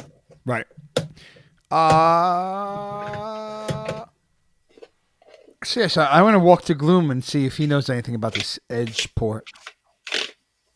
Okay, so Glume is on the fore part of the ship, just kind of with his head there, just letting the wind blow past it and over his ears, and he feels you behind him, and he turns. Yeah. Glume. Hey. Hey. Yeah. All right. So I talked to the captain. Mm-hmm. This boat goes to Edgeport. Riverport. Didn't we? We're leaving. And I'm just thinking Edgewater. No, but I'm just thinking, didn't we ask for a fucking boat to Brookdale? You wanted to go to Brookdale, but they said the boats don't go all the way to Brookdale. You don't ever remember seeing any kind of harbor at Brookdale. There's a river, but it's not, and it's a good sized river, but it's not something that you're going to see a ton of shipping traffic. So this, I mean, for all I know, I'm not going anywhere. I don't know if I'm going anywhere near Brookdale. It looks like you guys are really far out, and Riverport is as close as you can get to the river as possible, and the river will probably lead you to Brookdale. That's what it seems like to me. Okay. Well, do I ask the GM if he's right, or? I'm a complete outsider too, so like my information is right. I mean, he's never been to Brookdale. You're right. You're right, Mr. Malley. There is a river there, but it's just the river that he's taking us to. I don't. I'm not so sure. I don't know. So the river in Brookdale, was it usually plied by merchants and the like? Yes. the town was very reliant on the river. Yes. So chances are that Riverdale is probably an entrance to the river that'll take us to Brookdale. Okay, river. But we'll have to ask around once we get to the river port. So here's the basic story. Maybe I should ask one of the first mate of the This ship cannot go far enough with as big as it is, and the draft that the ship has, it cannot go straight to. Yes, the river does eventually end up at Glendale, but the water gets too narrow and too shallow for the ship of this size to take you all the way there. So now they'll take you to Riverport, where you can either go by foot to Glendale. Brookdale. Or you could charter a smaller ship if you wanted to, based on your experience with the larger ship. Maybe you want to stay on the water and take the smaller ship from Riverport. I mean, that's pretty much what the captain. That's what the captain like said, right? Yeah. So I'm wondering if that's basically the options we have, and yeah, and they're not bad options to investigate, because staying on the water might be. That's if we trust this captain, which I guess we already established that we did. But when we get to Riverdale or Riverbrook, wherever Brookdale. that is, we're gonna have to Riverbrook. Fuck. Riverport. We're gonna need to find a new captain. We're gonna have to trust that captain. You know what I mean? We're gonna have to do this all over again. Yep. If we survive these 3 days to Riverport. They do have big guns. Did you see the guns? Yeah, like G Mark says, we might need a Tom Sawyer raft to get to Brookdale. Won't that be a sight? It's a motley crew on that raft. I skipped it 6 times. You didn't even see. Anyway. You what? You skipped it 6 times? Didn't he? He skips like a stone like 6 or 7 times, and he gets pissed that the guy didn't see it. Anyway. Never mind. All right. Ask Chuckhead. Sorry. Are you reading? Brookdale. I'm reading the chat now. Brookdale, yes. Brookdale. Once again, the official bookkeeper of the show has spoken. Yes. So you guys are talking in the galley, and Raja comes down the stairs and in. He grabs a pot of coffee and pours himself a cup, and he's like, "We might be able to take you guys." Sorry, accent. We might be able to take you guys a little bit further. We're stopping in Riverport. Wait a minute. Take on some provisions, but if you guys need to go a little bit further up the river, I'll check the charts. But maybe, since I heard you blokes talking, we can take you a little bit further up the river. But that river gets very shallow. It's not something that we usually traverse in this. Well, business. listen. Is Brookdale up that river, or down that river? I don't know if it's up or down. I know there's a settlement up there. There's a settlement. We've never visited it. So you never heard of Brookdale or seen Brookdale? No, I'll ask the crew and see what they know. Yes, how could you not know about the settlements up there? Don't you rely on them for trade? It's a lot of word of mouth, and to be honest with you, if you're not using my ship, I'm going up and down. I go from Riverport to Edgewater to the island. I go to all over these places over here. Lots of islands, lots of little settlements on islands. Ireland? Have you heard anything from islands of Brookdale in all your travels? Have you heard anything from a place called Brookdale? I haven't. I'm going to check the charts. We'll see what we have. But we don't have a lot of new settlements. What are you charted. checking? My charts are nautical charts. The charts? The charts. Okay. All right. So yeah, if you could check those things. I'll leave it up to you and Meecho to decide if we should stay on with them or if we should disembark at Riverport, and from there decide if we want to hoof it by foot or find another charter. Well, he's going to ask around. A smaller ship on river though probably is a better. Smarter idea. Probably yes. Yeah, it would probably be better. Listen, Raja. I mean, me personally. Raja, I don't want to speak for Mr. Mallory, but me personally, I'm not worried that you're not going further enough up the river or down the river. Like I said, I'm just concerned that Brookdale is indeed in that direction. I don't want to be going in the completely wrong direction. So if you could help me find that out, if we're barking up the right tree, because I did ask the captain, right, Mr. Mallory, if you could correct me if I'm wrong. We did ask the captain that we did say we wanted to get to Brookdale, so we assumed that he did know where the fuck he was going. Yeah. I mean, we did ask that to begin with to make sure. We didn't say, "Hey, we want to ship to anywhere," right? We said we want to ship to Brookdale. No, look. If the So that's why captain said Edgeport that- makes me nervous. That's why. Edgewater. Edgeport. Edgewater. Edgewater goes to what Water. port? Riverport. Sorry, Riverport. Riverdale? Riverport is Edgedale. making me the name Riverport is making me nervous because that's a word that has just come up just now. Once we've disembarked, once we've left land. Yeah, and I swear I remember the captain saying Riverport is the closest point that you can go to Glendale. You could be right. I did drink a bunch of rum. Okay, well, it's no excuse, but whatever. If you can't handle your liquor. No, I can handle my liquor, but I don't listen to nonsense like the names of towns. like where you're going, Like where I'm going. So, but that's what we're. I That's if you feel- could find you know out where what's we're killing me? going. What? I feel like I name these places very like logical things, and No, you know what it is? They're wanna too say I similar shouldn't to remember. places I know, like a Brookdale College. So then I'm like, I know it's not Brookdale. So then there's Some of like a that's intentional, but Brookdale, yeah. Brookdale, is it? And then I just start thinking I start to overthink it. you were calling I'd rather Glendale. it be something outlandish because that's easier to like. I'll never forget. It's course. it's easy. Wait till you meet the character I named Tits McGee. Tits McGee. Anyways, oh no, It's fucking weird. I can't wait to meet. Yeah, me neither. I've been waiting for that guy to show up. It is a guy, yeah. Oh, But we're not gonna spoil yeah, that. don't I'll say spoil. that. Don't spoil Tits McGee. Tits McGee.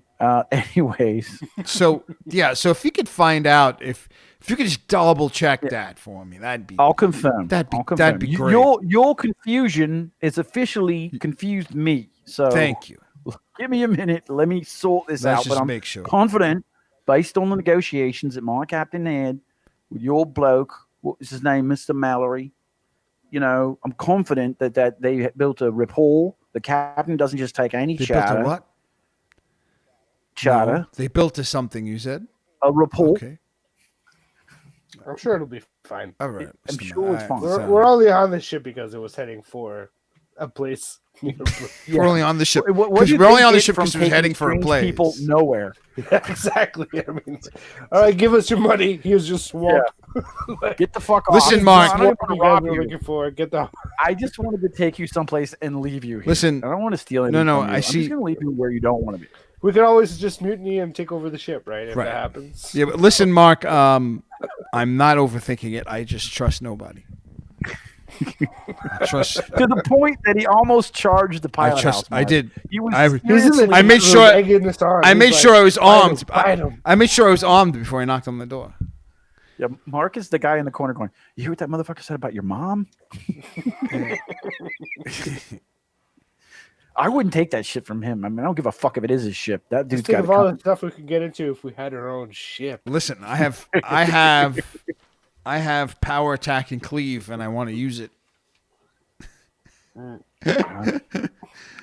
Be careful that you're not, your I'm- ass is ready to check that your fucking power cleave can't I catch. know. I know exactly.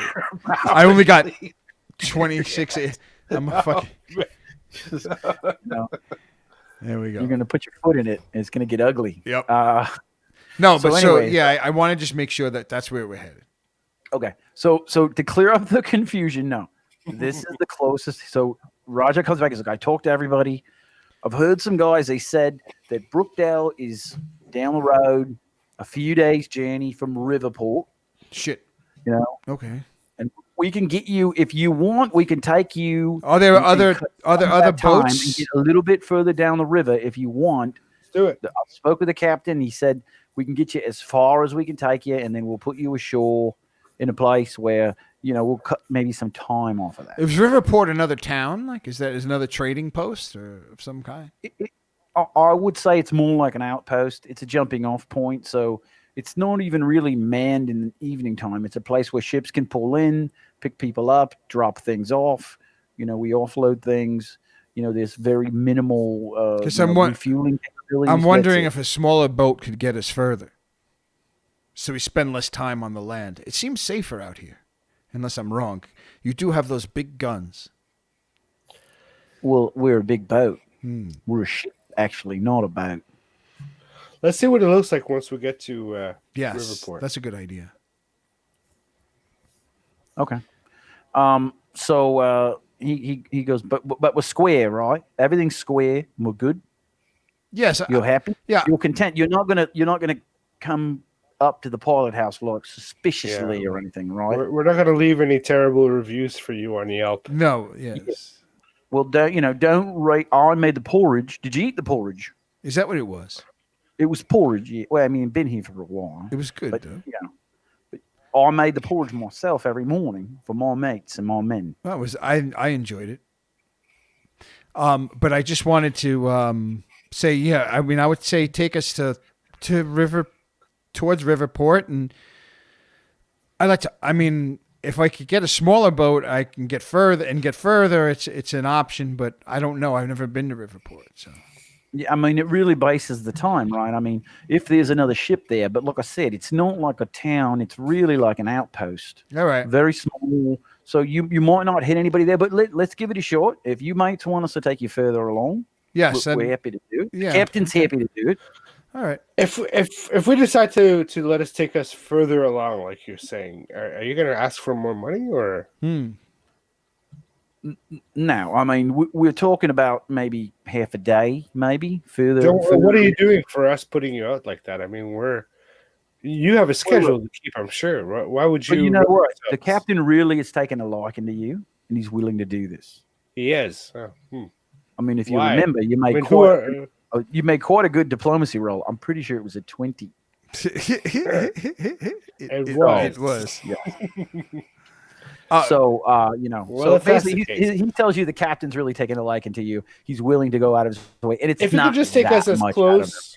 Yeah, if you can just take us as close to Brookdale as you can. Yeah, as is safe. Yes, as is safe for sure. Yes. Without putting his crew at harm's way, of course. Yes. Of course, that's always the captain's thoughts. Thank you very much, Raja. You're quite welcome. Okay, and so he goes back about his business and back up again. Okay. Yes. I was gonna fish line. Yeah. And he loves his porridge extra crusty. So so Glume turns back around to the front of the ship with the wind blowing. He's kind of like a dog with his head out the window of a car, just kind of staring into the wind that's bracing his face. At this point as well, having negotiated for further travels with his ship, if there is any kind of obvious repairs I can try to help out with his ship, I do have a very good skill for repair, for advanced tech, for all that stuff, computer use as well. So if he needs any kind of repairs done, I can certainly help out with his crew. Well, if you have any mechanical skills, you're better off because this ship is decidedly analog. So it's probably so like I have craft electrical, craft chemical, and I have craft mechanical at pretty much my basic rate. But my highest one would be craft electrical. Okay. So give me a craft electrical roll and a craft mechanical roll. So you're walking around looking for opportunities to fix things. Let's see what you do. We also got to roll some dice or else we're not officially a tabletop gaming stream, right? So 26 for craft electrical. All right. So, and you rolled a natural what? Just so we know. 16. Okay. Good roll. Okay. And mechanical, I would say it's a 13 for mechanical. 13. Okay. So I'm way more used to the electrical components than nanotech components. So mechanical stuff kind of is my lesser hobby. Okay. So you're walking around and you're looking with your mechanical eye and you don't really see anything mechanical that you feel like you feel comfortable tackling. But there are a few small electrical problems that you fix. For instance, one of the running lights was out and you're able to repair that. And then one of the there's a comm that's built into the rear part of the ship that you're actually able to fix. That I can do the actual repair check separately. Oh, okay. So do another repair check then. If you really want to roll dice, let's roll dice. Yeah, for the running lights, I roll 20 plus 14, 34. Okay, yeah. And for the next one, what were you describing it as? It's like a comm, like an electrical comm communication line. Yeah. Okay. That would be about as high so 24, 32, 32. Jesus, 32. 31. Okay. Yeah. Yeah. So 31, 32. you, in pretty short order, make two pretty good repairs, and Raja's watching you from the side of the pilot house and kind of nods his head, goes back inside again. And the captain, you guys just see him. He's always just in that position on the side thing with his head down, sleeping. He almost doesn't even move. Just kind of want to make myself useful while at the same time not being, too much of a bother while taking stuff from the crew like porridge and whatever, Okay. So the day winds on. Like I said, it's pretty uneventful. I mean, you there's not much opportunity to get like hit by. Oh no! Let him continue. I'll be right back. Go ahead. To get attacked randomly because you're pretty far away from the shore. I'm gonna make a few random encounter rolls here, but it would appear that day one goes by pretty uneventful. The day's winding down. Glume is sitting on the brow of the ship, or on the front fore of the ship, cross-legged, with his rifle out, running his fingers along a couple of flèche rounds and lining them with poison as the sun is setting. Okay,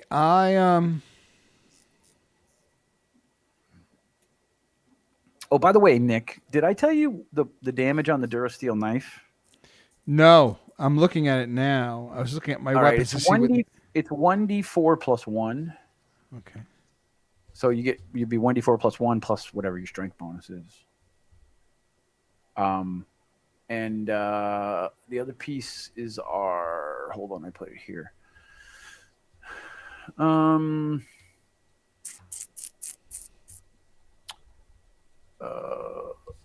Damage 24 plus 1. Critical on a 19 or a 20. And if you're going to throw it, the range is 10 feet. Size is tiny. I'm sorry, the critical was what? 20, right? On a 19 or a 20. 19 or 20. A natural 19 or a natural 20. Right, sure. With double damage, here's how it works. And I wasn't really 100% clear on this before, so I was kind of screwing it up. But let's say you roll a 19 with this knife and you stab somebody. You roll an attack roll again with all your pluses. If you hit on that second roll, you'll do double damage. Gotcha. So it will be 1d4 plus 1 plus your strength times 2. Okay, and then you also gave me a type. Did you just give me a type just now? Type is piercing. It only really matters for certain things, like magic spells have like protection against piercing. Gotcha. Things like that. And then while we're waiting for Joe to come back or Josh to come back, I don't know what to call everybody. Everybody has two names and I don't know what to call everybody. So rounds, because I was reading rounds. And you should definitely don't read the whole D20, but just read the combat section, dude, because there's tactics in there that would help you in fights. Yes. That would benefit Meecho like a lot. Right. 'Cause I was reading it today. But so a round is, so you're going to roll 1d20 for initiative, right? And add your initiative bonus. I have not been doing that for Glume because I forgot there was an initiative bonus. So really? Make sure that you're doing. No, I've been adding my initiative bonus, but my initiative bonus is only my dex, which is a +1. So my initiative is 1. +1, yeah. Yeah. It's dex plus any miscellaneous things that you have, like from feats. Right. I don't think any of my feats give me additional initiative, so I think I just +1. So and so that's initiative, and we'll start the round. Now you can opt to delay in a round, which means you want to wait until somebody else does something first, or just wait further down the order so that maybe you can react to things. But it's only if you roll higher than everybody, you can delay and say, you know what, I want to wait, and when that guy attacks, I want to do something, right? Or you're waiting for something.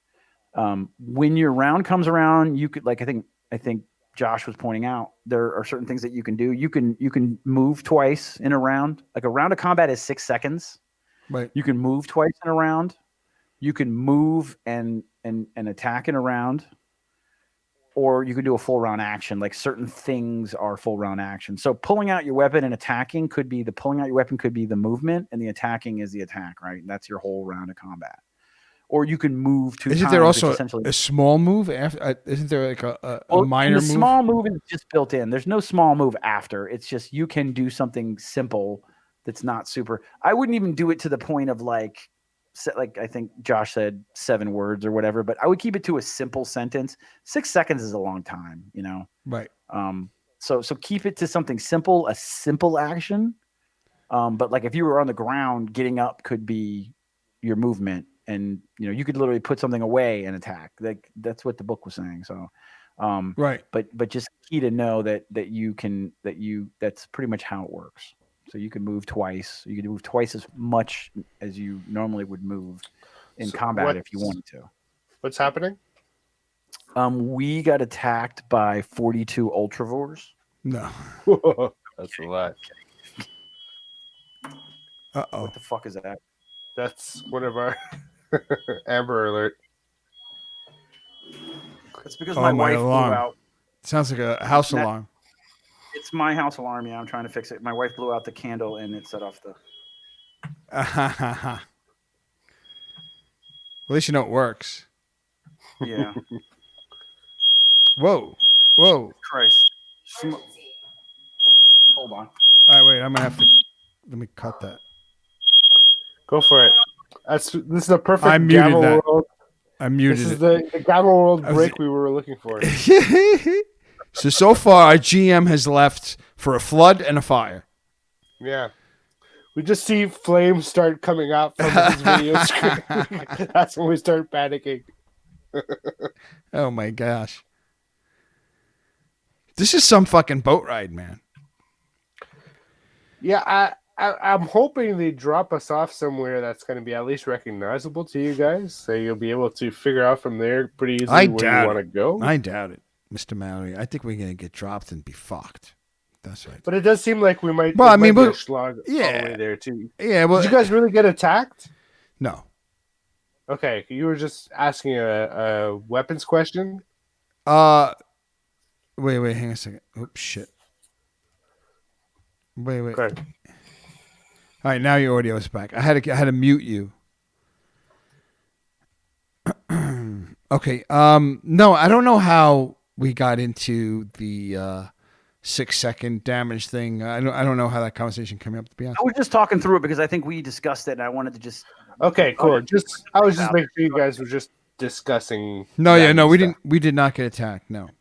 Because I came back and you guys were like 6 seconds to talk, and I'm like, oh shit, we're in combat. What the fuck did I miss? Yeah, no. Shit, I just missed the phone call. I gotta. Are you all right?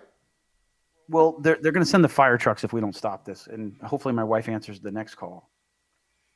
Oh, okay. Because I missed. Yeah, take care of it. Yeah, don't worry about it. You gotta take care of it. I could listen. You know me. I could always go pee. Yeah, go for it, dude. I mean, like, grab the break while you can, right? So maybe you're right. You maybe you're right. Go for it. While he talks to the fire department. Yeah, go for it. I'll entertain. Please. Head on my baby, head on my honey, head on my right time gal. Do. I don't want the fire department to show up. Baby, my heart's on fire. Head on my honey, head on my. Hold on. Yeah, no. If I don't want to say anything that might be construed as offensive. I was waiting for the stream to get back online. That would be bad. You know, like Tom Green, the stand-up, is from the town that I come from, right? So it's like that's pretty much the humor we have around here. Just think of Tom Green multiplied by like 1,000 idiots just like me.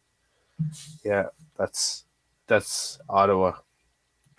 Give me one more second because the fire department was dispatched. Let me just tell my wife they're coming. Maybe. Hold on. Welcome to the party, pals. I know, for real.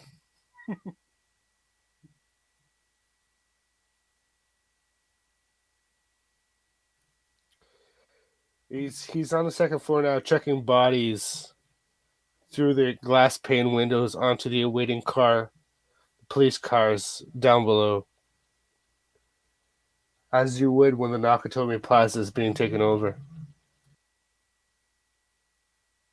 Okay, come on, G-Mark. You got to give me some texts here. I'll do some improv, but it's got to start with you, G-Mark. Tell me what I'm improving.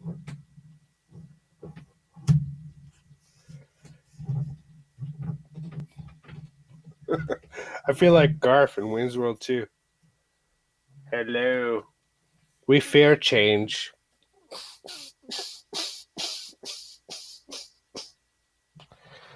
Repairing objects on page 150. Yeah, it is. Yeah, the rules are probably a little bit more complicated than how I got that down on. That's a good point. That's a good point. Because it's probably one of those things that needs to be like applied just the right way. So repairing objects to an object takes a full hour of work. Ew. Let's not tell him that. With the appropriate tools. So without the appropriate tools, it's a -4 on the check, blah, blah, blah. At the end of the hour, make a repair check. DC 20. Success restores 2d6 hit points. If damage remains, you may continue to make repairs for as many hours as it takes to restore all the object's hit points. So, medium size would be like a dirt bike. Small would be like a chair. Tiny would be like a laptop computer. Colossal would be like a jetliner. Table 5-9, the substance. So paper, rope, plastic, glass, ceramic, ice. Then goes plastic, hard, wood, aluminum, concrete, steel. Hardness, hit points, of course. And then it goes into rules for bull rushing. So, I mean, repairing objects seems pretty normal to me. The DC starts at 20, but it takes about an hour each time you use it. So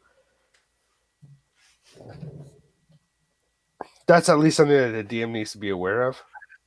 Yeah, when repairing lights with unlimited time. Yeah, exactly. So like, while we're on the ship waiting for shit to happen, kind of waiting an hour for a repair check to be done is fine.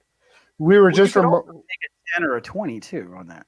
Yeah, but we were just remarking, I really don't need to because my score is high enough, but we were just remarking on how on page 150, if you look at the description, it'll tell you the first thing that being is that normally a repair check takes about an hour. But since we were doing these repair checks on a ship, while we had a limited amount of time, that the hour-long wait didn't really factor into anything. It didn't really matter. Yeah, and like it was over the course of that whole day. So while Meecho's walking around annoying people and Glume is poisoning his. Now you're that for hours. Now, if you're trying to like seal a door before like aliens rush through or something, that's different. But that's not where. Or fix something in a foxhole while you're under fire. Or exactly. Time-based thing. Yeah, but it's actually worth.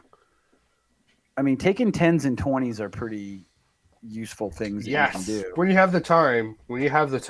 Yeah, they absolutely are useful. In fact, I would save a bunch of time using those because it's you can waste time wandering around, or you can just check the whole goddamn thing at once with a well-placed roll, right? So.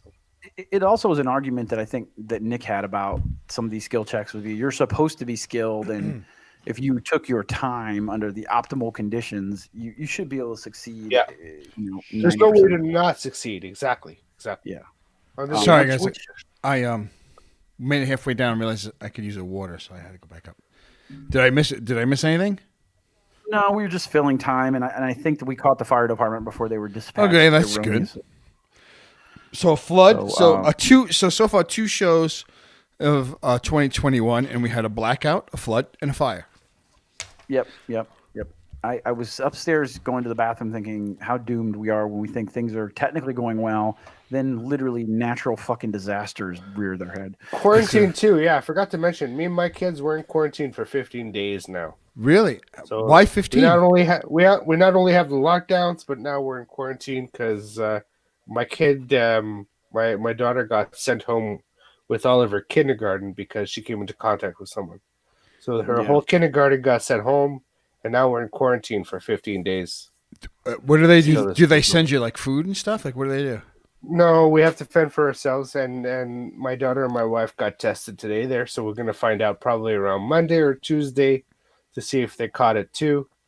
Otherwise, it's just stay at home for 14 days before returning to grocery stores, pharmacies, all that stuff. Well, good luck with that. Wow. And over in So- New York City, they Yeah. ask if you want food. They say they try to find out if you could social distance in your house, and if you can't, they'll put you up in a hotel room. It's nuts. No, they don't ask us any of that here in Gatineau. Here they expect us to pretty much be able to do that with ourselves. Although I haven't really taken like the help system, like the online phone systems that they provide us with, to their extremes. So I haven't tried to like tell them, "Hey, we can't do any of this." Right. Every time they said like, "Can you stay at home for 15 days?" We've just complied. Right. And that's She said, "No, I can't." And maybe they would have gave you some other. Yeah, stuff. maybe then they would have said, "Okay, well, what's the reason?" It was like, "Well, food is an issue." Then they might have done something on their side. Well, who has I 2 don't know weeks? what that looks I mean, like. I guess I have 2 weeks of food. I mean, once you get in the bunker, there's all kinds of food. But With kids, man, that shit disappears so fast. You can have 2 years worth of foods. Kids will go through that in 6 months. yes, but you could have 14. Let's see, 15 days. You just need 15 bags of pasta and some butter.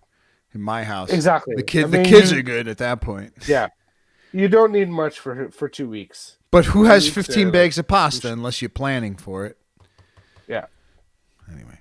Yeah, but if you go to Sam's, you could have cases of beans and soup and all that stuff. Cases of. Well, you could feed a family for a very long time with just a bunch of rice and beans. I mean, there's tons. You just need the forethought to make sure that you put that shit aside. Yeah.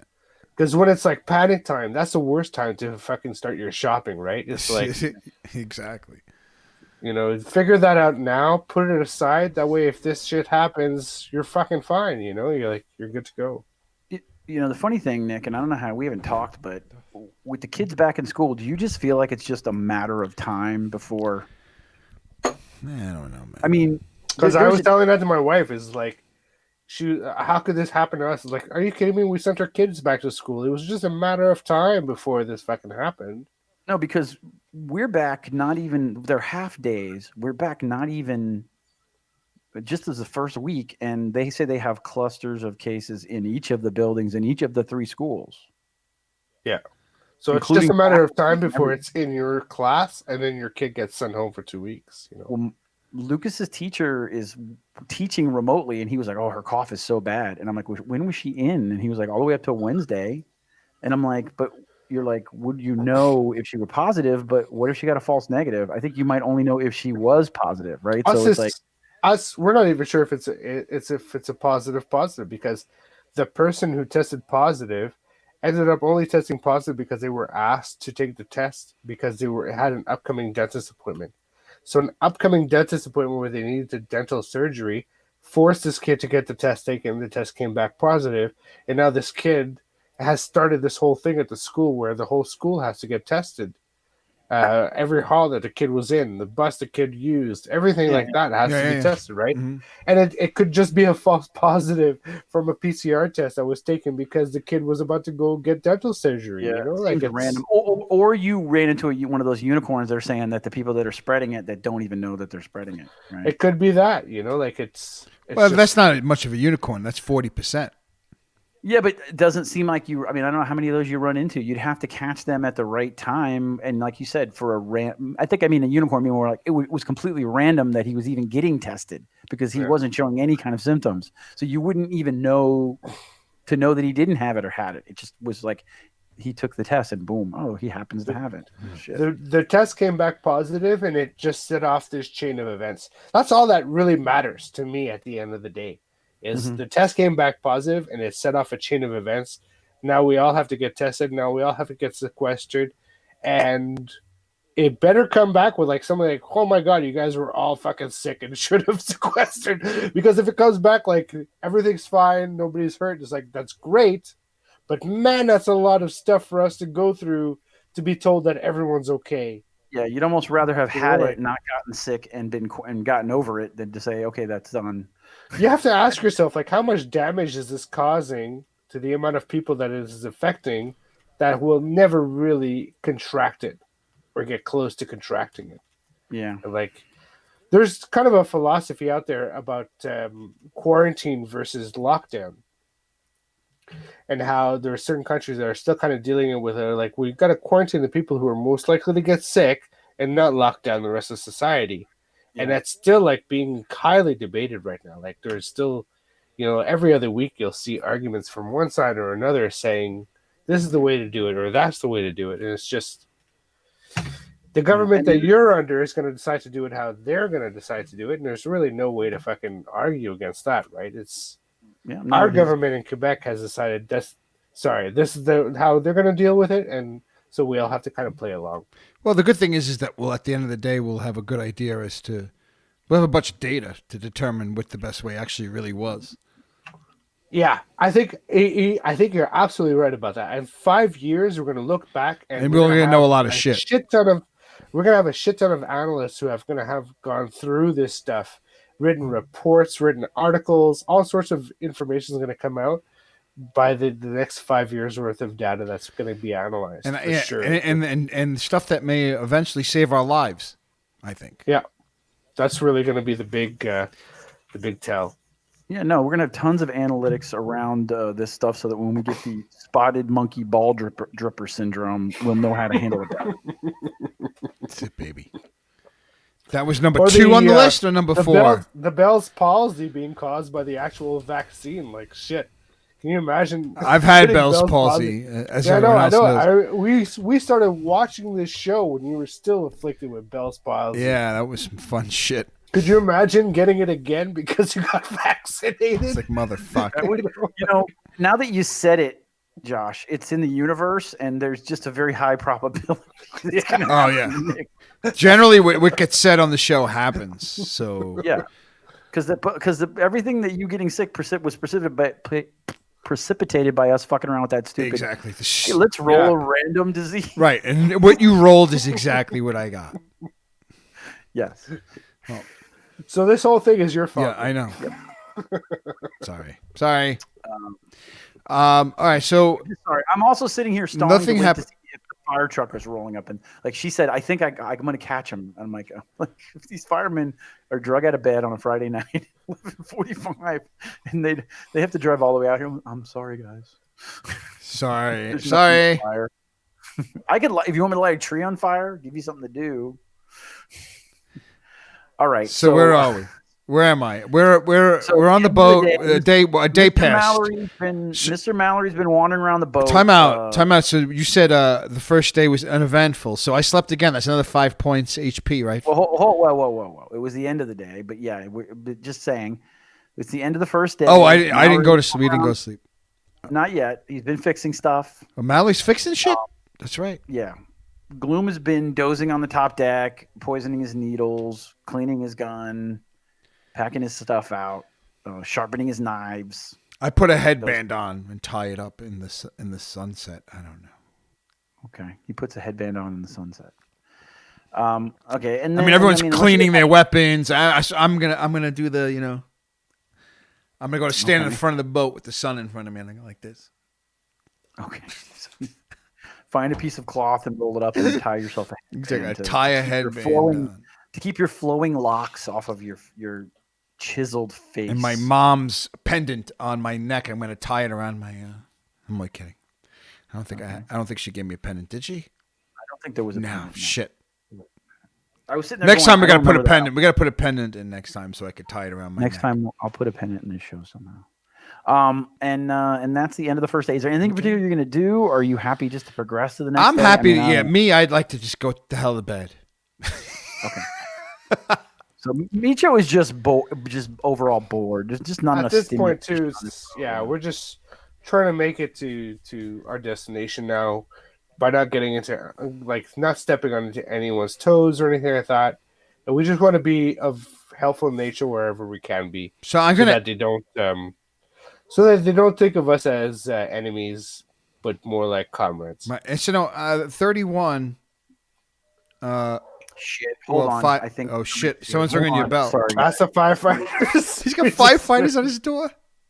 Yeah, it's perfect. This is great stuff, guys. On Twitch, he should have brought. See, if we had a like high production value, he would have brought like a handheld camera with him to the fucking door, so we could watch right now and listen to him telling the firefighters Yeah, that totally. showed up at Friday night at midnight, Handycam. right, with a handy cam, and telling them, "Sorry, my wife blew out a fucking candle." Yeah. Why are you streaming, sir? Oh, please, no, it's really just, Then they it's my start. underground Twitch stream. We have an underground stream in progress. Like, They start beating his ass for filming get them. on the floor! Next thing you know, we got like one of those viral That's Twitter terrible. videos, and Yeah. cops are under like- investigation. This was just supposed to be a fake pandemic.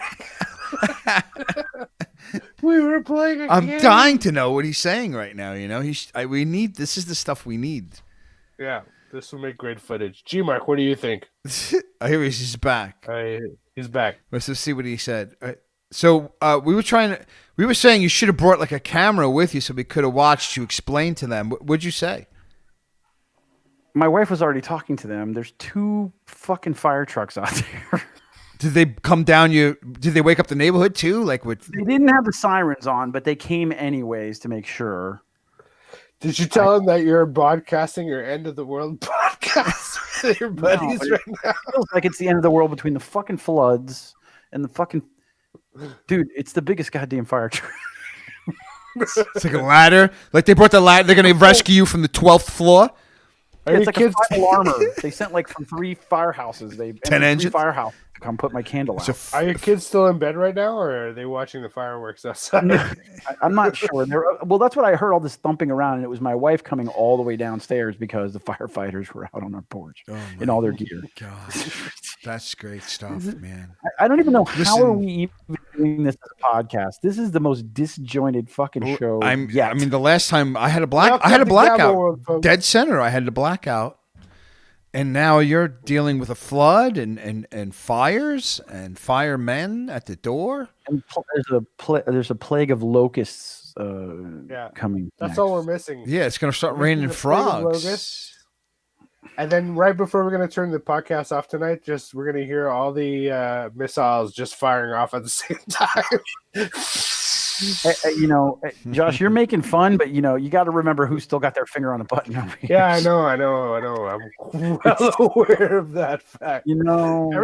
Everyone up north here, north of the border, is well aware of that fact. So We've been like this for a couple of years now. Going, please, not today. yeah, it's not completely out of the realm of possibility. Nah, even Nick the next frozen? 4 years. it's just- No, I'm Jesus just, Christ. I'm reading. So G Mark is listen. You gotta watch our show on Twitch because right now G Mark is quoting Robert Frost, and he's put the Fire and Ice poem up for everyone to read. Fire and Ice by Robert Frost, who's a favorite of mine. That's so beautiful and poetic, G Mark. I swear. He's If I had to perish twice, I think I know enough of hate to say that for destruction, the ice real, is also the real great artist in and all would of this is suffice. G Mark in the chat room. That's it, man. Wow, dude. But Is that a copy job, or is so that page 71 for your repair checks. So page 70 for repair checks. Brought a tear to my eye, G Mark. Seriously. Some Robert Frost. Yeah, nothing gold could stay is The another. greatest North American poet there ever was. Yeah, nothing gold could stay is another great Robert Frost. say that the destruction ice is also great and what's it? Okay. All right, you good? I mean, can we continue? I think we're good because I don't know. I I can't. don't even know where we don't- are anymore, man. Kind of, yeah. I mean, neither do I. but I had such grandiose plans, and we're not nearly far enough along. Well, I feel like that's my here. fault. I'm feeling like it's my fault. a No, little. no. it's Well, I not mean, your I fault. was very distrustful of the captain. No, that wasn't it though. It was all these other fucking stops and starts, and I feel like if I started the next thing, it's going to Take us to 3 a.m. take us to 3 a.m. Well, let's start at least the next thing. Yeah, let's Right. go to the next Exactly. day. Let's do a little Okay. cliffhanger like they do on other successful things. More successful things. Yes. Fucking terrible. So day 2. Day 2 Um, has Day Day 2. Yeah, so not all of those fucking broadcasts have actual live firefighters showing up at the I know, door, really. right? So they can shut the fuck up. It would only be actually apropos if they literally ran through the camera shot. No, but behind you. listen, but no, I really have to say, I really have to call you out, Chris. You're live on Twitch. You have firemen at your door in the middle. You should have at least brought your phone, hit the voice recorder. Let us hear what was going on. So when you come back, you said, all right, well, this is what happened. You could have played it for That us. was the most awesome thing we saw this whole day. Yeah, I mean, you can't have something like that go on and not cover it in some fashion. Actually, I did record something when I went to the door. You did? My wife, yeah, I got a little something. My wife is talking to the guy. Oh, this is awesome. And she's explaining to him, I'm sorry, I blew out a candle and it's right next to the fire alarm and the smoke drifted up and then I didn't get it off in time. And then my husband and the guy just stood there quietly. He stood there quietly listening to her explain this whole thing. And she's in her bathrobe. She was half asleep. And the guy looks and turns to his partner and he says, Oh, you wrote this down? Shit. Like I see you reading. Hold on. No, hold on. I think Oh, now what? I'm going to play it now. Hold on. Let's see. And he looks at his partner and he says, what the fuck? He said, no playing now. Why isn't this playing? You recorded it? I did, but it's not. This thing was working earlier and now it's. Can you hear me? Let me make sure it's plugged in. I give you credit for. I was ragging on you for not. There we go. Sorry. All right, let's hear what happened. This is great. He turns to his partner. Right. After my wife explains this whole crazy story, and he turns to his partner and he says, "Fungal." That's not what he said, you fucker. I knew it. That's exactly what he said. You guys are in New Jersey, right? He goes, "Fungal." That's precisely what I'm sure he said. He goes, "Fungal."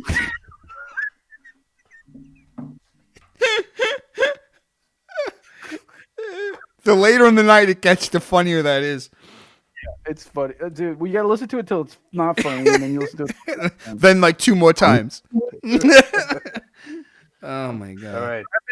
All day since I heard it, I've been doing it, and it's like the kids are. Oh, it's so stupid. Anyways, it would have been better. It was worth the wait to getting you to fix it. Make sure that it worked. You know what I did to fix it? It just wasn't working, and then it started working. I don't know. Anyway, so day 2. We're out of control. All right, so day 2, dos. Day 2. So now I'm giving myself 5 HP, 4 plus Give 1. yourself your hit points back. Yes. I'm at 31 now. Okay. And day 2, once again, more the same. The guys get up. This time there's some biscuits and gravy downstairs, some sloopy, thick gray gravy and some crusty biscuits. Down in the galley. Any gamma fucking that they were talking about that they were going to be doing? I'm still looking for. I walk up to deck and I go, "Hey guys, any gamma fucking going on? How's that gamma fucking going?" Boy, you're fucked up, man. So I just laugh. If there was gamma fucking, you would know that you got gamma fucked. Okay. I like you guys. And when we do the gamma fucking, we fuck well. Okay, oh good. That's the word. That's the word on the street or on the river. The word on the river. You wait. You guys. The moment will come. Guys, you will watch us. Fuck. Awesome. You will say, gamma fuckers. These guys fuck. These guys I wear fuck. the Gamma World hat now. Okay, so yeah, do you have a really strange exchange with this dude again? and he goes back to doing whatever he's doing. Like I said, they're chipping and painting and working and trying to keep So, busy. like Gloom sleeps straight up, late, and what does Mallory do? and straight up day two, I'm just trying to keep my equipment in order, trying to help out where I can. I try to get 3 meals a day if I can, but as well, like I'm just I'm wherever I'm needed. If they need me as an extra lookout, I'll help out as an extra lookout. If they don't need me, if I'm in the way, I'll just stay down below. I'll work on making sure my weapons are clean. Otherwise, it's like I'm just waiting for the time to pass to get to the next destination point. Yep. I'm sleeping on So- the deck with hands Okay. crossed, feet crossed, just on the deck on my back, sleeping. Okay. So day two is pretty uneventful. Okay. I mean, you're a little bit closer to the shoreline, so you can see, Mallory, that the topology of of the coastline has changed from more, dry brush and greenery to now full forests and trees. From the from the lookout deck, you can see further out because you do a little stint as a lookout, and you can see that just entire huge forest of trees, very What thick. about like what about smokestacks and settlements off in the distance? Do I see like maybe signs of humanity? Maybe I out in mean, the distance. occasionally you can see smoke rising in the distances, not necessarily along the coastline, but you do see what you're assuming from the amount of smoke and things like that are small settlements. Nothing like significantly, the size of Edgewater, but more like towns, I guess you would More assume like that. smaller villages, hamlets, that kind of thing. Yeah, and as you get further down the coast, in the beginning they're a little bit more sparse. Like maybe you see one of those a day.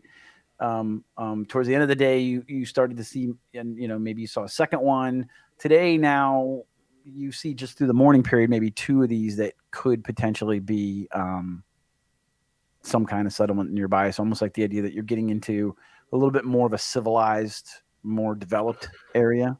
But there's no like any kind of larger port towns for us to stop at, right? We're still sailing along because there's a lack of ports to stop at. Yeah, yeah. You don't see really any place to stop now. And you're starting to also see, you can see on the other side where the land is starting to, you can start to see some land appearing on the horizon up and on the opposite side where you were only seeing water now. So you're realizing that you're coming kind of to an end of the coastline and turning in towards land a little bit because you're getting land on maybe Okay, more than two so I sides. I let Meecho know that, and Meecho and Glume, I let them know that we're getting closer to a spot where we're going to be facing a lack of landfalls. A lack of Okay, so landfalls? yeah, we're getting to an area where there's less and less coastline. Well, no, there's actually more coastline is what I was trying to get at. More coastline. Yeah, Or more that's what it sounded coastline, like. yeah. So you were on the boat in the ship, and to the let's say off the left side of the ship, you had the land there, but now you're starting to see on the fore and to the right, you're starting to see some land from the lookout tower start to stretch out a little bit. Okay, So yeah, for sure. The turning other more side of the yeah. inland, yeah, not like out to sea, but more inland. So I point that out to Micho and Gloom specifically. Okay. Is that like a sign that land? We're close to land now. Yeah, we must be getting closer to The river? I mean, the river inland. The river yeah, mouth, so like it's getting like more narrow. yeah. All right. I guess that's a Okay. good thing. Yes, It's been 2 days. He said. I think he said. Has it only been two? I think he Has said. it He only said been- 2 days in the open ocean. I feel like we've been here for like 6 days. No, at he least. said 2 days in the open ocean. So far, he's been And spot we on. could be looking at another day too. Like Gloom, like you should prepare yourself. Like we might have to be on this boat a little bit longer. Yeah, he said 2 days in the open ocean. And he said 1 day along the coast. I think is what he said. Do you One have day- any complaints about the ship so far, Gloom? No, it's small. It's too small here. It's just as cramped. Yeah. Okay, I hear you. We hear you. We understand. It's just we gotta finish this. And the more we use the river, the less likely we are to be caught by the ones plying the roads. Yeah, it's better to be on the water, I think. If we're not using the river, we're going to be using the roads and the highways. And we know how that turned out last time, right? From the story you guys told me. You're right. I just it's new. I'm not good with new things. So, but I was playing this knife game with these guys over here. What? Looks like a lot of fun. You're playing a knife game? Yeah, the other afternoon, we played a knife game. Oh my lord! Yeah, well, were you winning or losing? Why, he must be winning. No, he's here. On my finger. I'm winning. Atta Glume. No, but what do you mean? What have you been doing?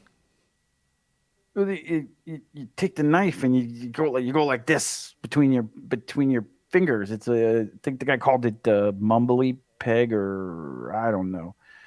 What is it called? 5-finger fillet. I forget what he called it. 5-finger fillet. Exactly. The 5-finger fillet. Yeah. They're pretty good too. Although there's one guy, he's only got 2 fingers, which I think is cheating. And, but I mean, and he said that he didn't start out that way. It didn't happen when I was here, but it just seems like it's cheating to have less fingers. It's not cheating if he's just always winning, okay? You lose until you can't do anything but win because you have no fingers left. So it's just a meaty palm. So you want to play? No. I'll front you. No. You just jam it. No, I think you shouldn't like, play look either. At Glume, like, you've been playing this? I mean, I played it I watched for a while. It's so tense. Like, there's so much tension. You're like just waiting on the edge of your seat. It's very exciting. They haven't hurt you, have they? They haven't hurt you, have they? No. They. I'm just asking. I'm looking out for you, Glume. Okay. Well, I mean, I appreciate it, but no, it's cool. I don't know how these guys do it. How they deal with the boredom. I mean, think about it. This is all you had to do. I mean, there's not even really. Well, I mean, that's exactly how they're dealing with the boredom by doing these insane games. Yeah. That you're taking part in. So, like, just watch yourself, okay? Make sure you're all right.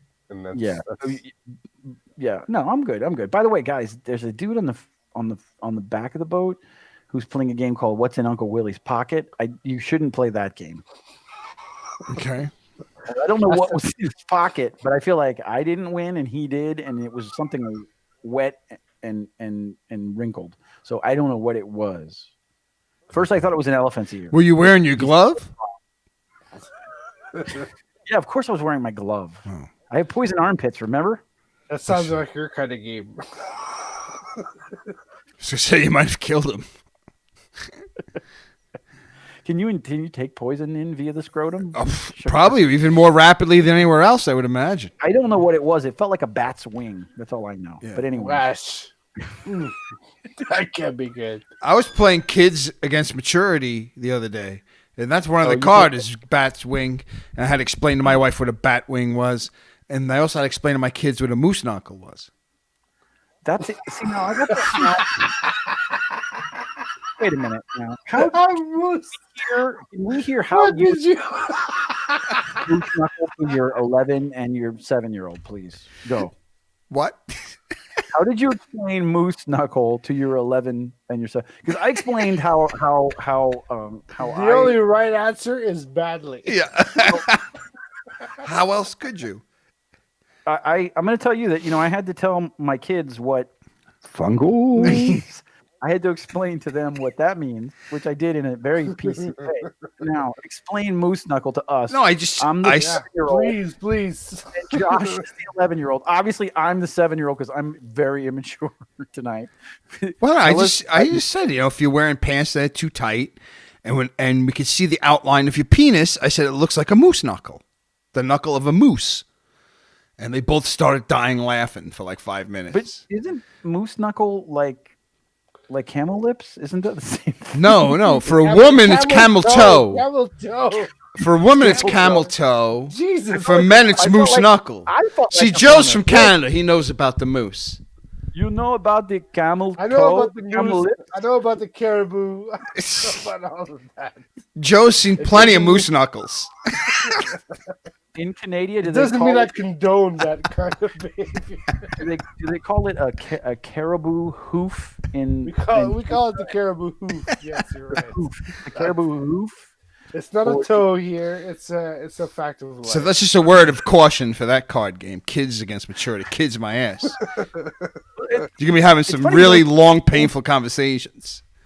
That's the funny because moose knuckle is the more important one because it comes off often in a small child in Canada. And it's just what I like Who was about it. raised around any kind of parent who doesn't give a shit. No, what I like about it is it's not used enough. Moose knuckle. It's Moose like an knuckle is underutilized word, and to see it return, We can popularize it. yeah, with we this get stream. popularize it back. This could be Let's bring it back. the way. I We always bring thought it back. We need to bring moose Moose knuckle knuckle back. was an escalation of camel toe. Like you said, camel toe. Camel toe is not graphic enough, but moose knuckle, like a knuckle. But what's the knuckle? I want to know what women you've been with that have knuckles down there. Are you talking about the pubis mound? What's it called? What are you talking about? Yeah, it looks like a pound of roast beef. Yeah, No, but it doesn't look like a moose knuckle. I don't know. No, but I'm just saying, if somebody says, "Oh, check out her camel toe," you would not say, "Oh, that's a great camel toe," because it's almost like saying it in the same sentence. You would have to. When I would say moose knuckle, it's like an escalation. Oh man, check out that camel toe. Whoa, look at the moose knuckle on her. That's the escalation. Oh no, not I've necessarily- in my neck of the woods. I mean, that's maybe in my neck of the woods. Moose knuckle is guy's junk, like in pants that don't fit. Oh, okay. Oh, look at this Oh, guy! Hey, he's got on a the Superman shirt on. I'm gonna leave. Hey, I'm gonna stop so- with the moose so- knuckle stuff. Where are we guys heading? Where are we heading? So we're heading along and the it starts to get more and more narrow, or you're getting closer and closer to the shore on that This is day 3, yes. day Day two. two. So And at the end of day 2, you start to pull up on what you see as a little port area, and everybody's starting to move around again and get ropes and things like that, and get lines out. And the boat pulls up to the pier, and they put a brow on it, and the first mate and 2 of the guys go on the pier, and they're talking to somebody that's standing next to some kind of pump of sorts that goes back, and there's a big, it's a very small area. It's got like 3 little piers, and then there's like a fence around it, and like a locked little house that looks like some kind of fuel pod, and then they have a pump station. And then there's a few very small shops, but it's like very sparse. It's not like any town that you have seen so far that's large at all. And there's no other ships at the pier at that moment. So Okay, I mean, I guess is that Edgeport? I mean, am I near anybody? I do. it's Riverport. Yeah. Riverport. It's I'm near someone and I asked them that and they say yes, that's what it is. Yes. Yeah. So We're at Riverport, man. so we're heading further up. I ask if we're heading further up the river. Well, I don't know. Yes, we're going a little further up the river. Thank you. Oh, okay. Thank you. Take us as far as you can, just so we could be prepared. Are we looking at another day's journey? A few hours? What do you think? We're here to take on some fuel and some supplies, some petrol, and then we'll, And so Raja comes back across the brow and he's telling you this because he's the only one that would really know. He's managing all this stuff. We're taking on some petrol and some supplies, and then we're going to take you blokes a little bit further up the river, and we'll put you out as close as we can get up the river once we finish taking on these supplies. Okay, so half a day. Like, should we sleeping here tonight, or I guess I'm trying to figure that out. Well, no, we're gonna fuel up here, and then we're gonna go back out and continue on our journey, and then by like a mid morning we should be in an area where we may actually go out and anchor out because we really don't want to stay here because this place closes down. There's nobody here. There's no security, so maybe we'll go out and anchor, and then in the morning we'll start to head in and traverse the river mouth and start to head into some of the tighter waters and get you blokes as close as we can to where we need to get you. Okay. All right, so then I guess we'll rest up. Are you guys going into town at all? I know you're fueling up, but are you going out? No, Or you're staying on the boat. No, there's nothing in town. There's Mike. nothing We're there. just getting fuel, and they're going to bring some supplies up. Okay. If you guys want to help us carry the supplies on the ship, that would be yes, help. I'll help. I could carry a lot. So the crew kind of forms a line across the brow, and they are handing crates of some stuff. Some of it's fresh fruits and things like that, and then some dry goods, like your starches and your rices and things that they would use to make the porridges and the stuff like that. But they're making like a work line where they're handing stuff down and then down into the storage area that's below deck. I think we've lost. Josh has been dadded in the middle of all this.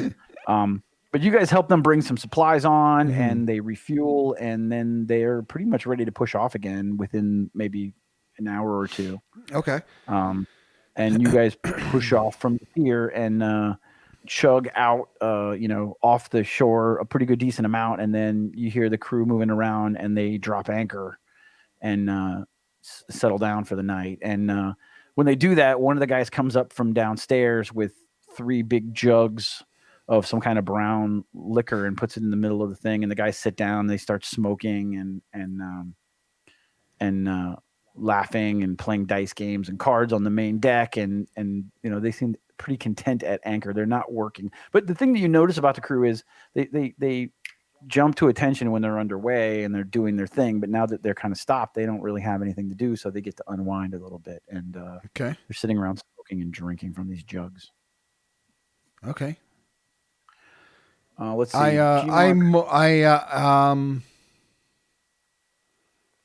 Holy shit! So, you know what? Mark is just so we know, because I thought I saw something that's Moose Knuckle in the chat. Did he get something about Moose Knuckle? Mark has gotten the official definition of Moose Knuckle, which is slang term for the outline of a man's genitals that are visible through particularly tight. See, I told you. Clothing. Told you. I know my Moose Knuckles. I just thought that was a woman with a particularly enlarged or inflamed genitalia. That's pretty inflamed. Like a step up. But I mean, I guess so. Camel. So officially, Moose Knuckles thicker. A step up is like the hermaphrodite step up or a transvestite step up. What does he mean by? What are you stepping up to if there's Moose Knuckles? Moose Knuckle would be someone with a meaty genitalia, almost penis-like. It was so thick and luscious. I just would like to be in the room when you said a woman had Moose Knuckles. But anyway, I don't know. I guess I never looked at a dude's package. No, it's not me neither. But my friend was wearing a Superman costume one year that was 2 sizes too small, and it was right up splitting him in half. He had he was right down the middle. He was. It looked like he freaking had Moose Knuckles. I've heard it that way too. See, G Mark is sticking up for me. So Mark, you don't have to be political. I want to know if it means, I'm not afraid of being wrong. So anyway, I think that now we're in port. We're not in port. We're out anchored. There's nothing going on. It's nighttime. The port is closed.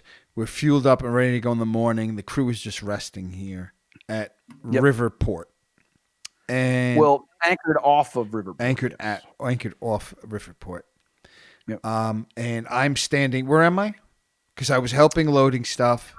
You're on the main deck. I'm on the main deck, and there's people playing on the main deck or the deck above me. Yeah, they're all over that main deck. Yeah, kind of hanging out and drinking in little clusters. And there's a group behind the in the back end that are kind of laughing and singing and whistling. And then there's a couple in the front that are playing a dice game.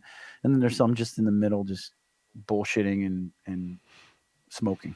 Yeah, I just go sit near them, just go near, I don't know, just sit on the deck, near the groups and just, I don't know. I don't know any of these people, but I'm not walking up to them and trying to join. I'm not going to break into a game that I don't know how to play, I just kind of sit amongst them. It's kind of, I think we have to be okay with not talking to them because it's also you're an outsider, right? Right. They take people all the time. You're just another person that they're taking. They're not going to develop some kind of major, right? And unless something extraordinary happens, you're not going to develop a major rapport on one of these trips. They're busy the whole time. We have nothing to do. Mallory's been the best at occupying himself. Yeah, I mean, he's been a big help. I mean, he might have made some friends at this point. So I figured I'd sit near them, but I wouldn't just barge in. And so just that's what I'm doing. I'm sitting on the deck amongst them and just chilling out. Yep. And Josh is back, so I don't know what we might have to bring him up to speed on some Well, yeah, things well, that not much has happened. happened. Well, basically, Yeah, we real help them quick. unload. We help them unload, and we're on the main deck. And there's some people hanging out, playing cards, and just drinking a little bit because they're off of port and they're anchored out from port because the port town is kind of dead. We fueled up, we loaded up, and we're just chilling, and the crew's relaxing. And so I just sat like amongst them, like not breaking in. And So no issues, no fights, no nothing like that. No, no, it was pretty uneventful. We pulled into That's perfect. Riverport, yep, and got fuel and took on some supplies. And what Raja told uh, Meecho was that they didn't want to stay in port in Riverport because they literally shut the place down. There's nobody there. There's no security, so they went out and Why anchored was off. Riverport shut down?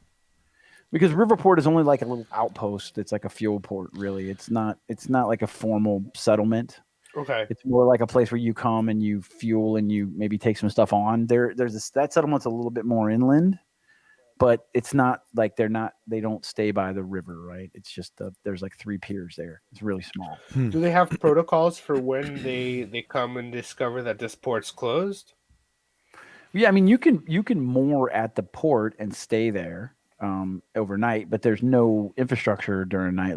It's like Okay. it's like a gas station in my town, right? It's the middle of fucking nowhere. When it turns 10 o'clock, you can't get gas, So if you're like coming back, they just close up and because there's nobody coming through that often, so they Okay. really Okay. shut it down.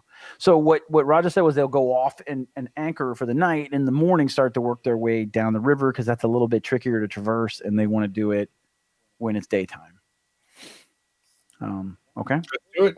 Yeah, I'm happy with that. Okay. Um, so the next morning comes. What do you think, Nick? No, yeah. I mean, I'm just kind of sitting cross-legged on the deck, just like listening around myself because I'm waiting to get to the next, getting further up the river. I think he said it would be mid-morning. We'd be there. So I figured to hang out, get some rest, and then Okay, perfect. Sounds good. I'll stick around with you. yeah, maybe something will happen on the deck. I don't know. Okay. So I mean, it's nothing exciting. A couple guys almost get into a fight. Raja breaks it up. It's just standard stuff that sailors are doing. Like I said, when they have some quiet downtime where they don't have to work constantly like they do when the ship is moving. It's relatively, like I said, it's uneventful. Nothing major than that. They're topside drinking rum out of these big brown jugs, smoking and joking and fucking around. And then by like 10 o'clock, they all start to wind down and go down to their area. And most of the crew sleep in this one large open area on hammocks where 10 of them all pile in. Is it possible to gamble with them? I mean, if you want to play the dice game with them, you can do that. Can I try one or two hands of that dice game? Okay. In the So middle of it's the night when they're most vulnerable. okay. So they've been drinking and they're pretty hammered, and they're playing Yeah. a game which is basically it's basically a version of craps where you roll a point and then you've got to make the point, or you can bet on what the other guy is doing. So the question is, are you rolling or betting on him? Uh, t- t- t- t- t- Who am I rolling or betting against? Can you You're describe pretty that much again? betting against yourself. So here's what's going to happen. You're going to roll a point like in craps, right? Okay. So you can't roll a 7, or let's see, I'm trying to remember craps, but actually, let's play a simpler game. You're going to roll head to head, just one die to a die, head to head with another guy. Let's play Okay. that game. Okay, so you'll roll and he rolls. Whoever gets higher gets to keep the pot. If you're Okay. tied, then Can you I roll get again. any kind of advantage from my telepathy? I'm gonna try to just read the surface thoughts of anyone I'm playing with. I So the mean, target's defense is usually 10 plus one half the character's level rounded down, or okay. 5 plus one half the character level rounded down if the target is a willing subject. So that's not the case. So Okay. 10 plus one half the character level rounded down is usually the Okay. target's defense. Okay. And now, as we're playing, I'm just trying to kind of read their surface thoughts to see if I'm winning or losing. And that will inform on whether or not I should bet or not.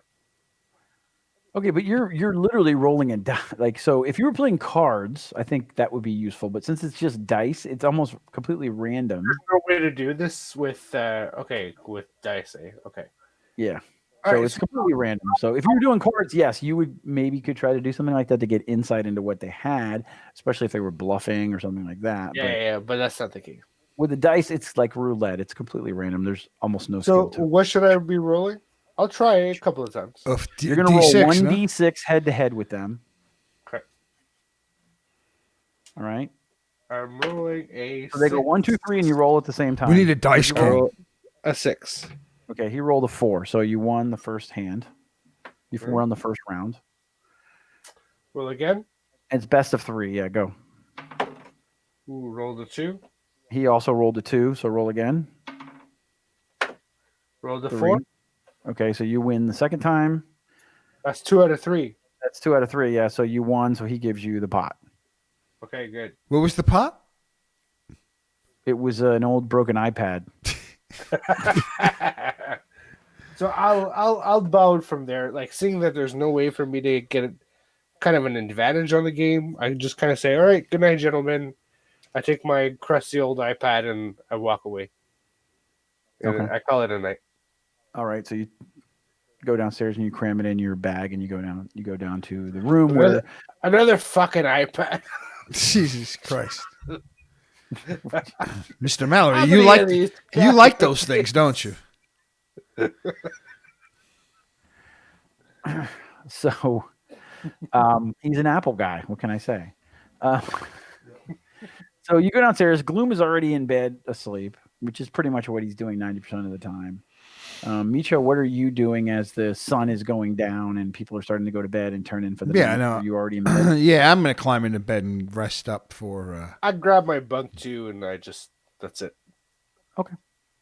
So you guys shut it down, and once again, it's another pretty quiet night. You know, the ship is swaying in the waves. You can hear them lapping against the side of the boat, and it's actually kind of rocks you to sleep. And you have a very peaceful night of sleep.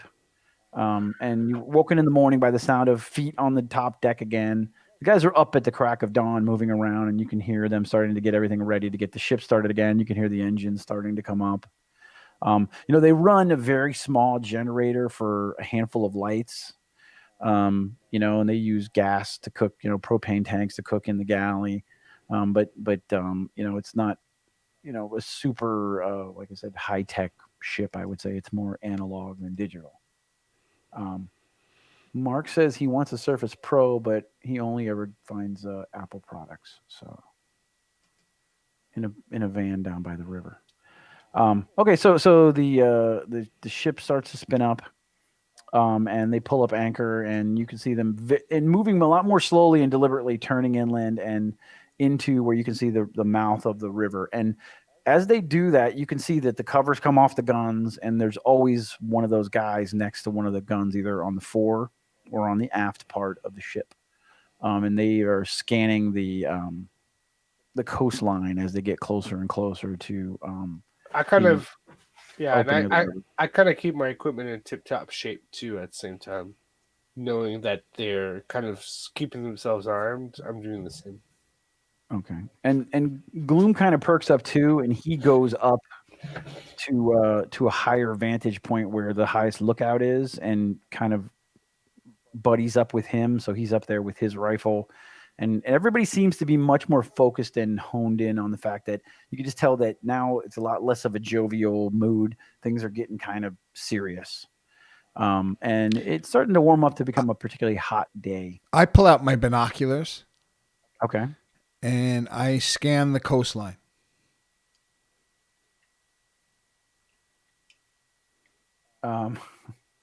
Okay, so you're scanning the coastline at the mouth of the river, and you can see, like I said, it's pretty wide at this point in the river. I would say the mouth going into the river is probably about maybe 60 feet, 80 feet across, at its narrowest point. And you don't really see anything on the coastline. You see rocks and boulders, and it's nothing inhabited that you can pick out with the binoculars.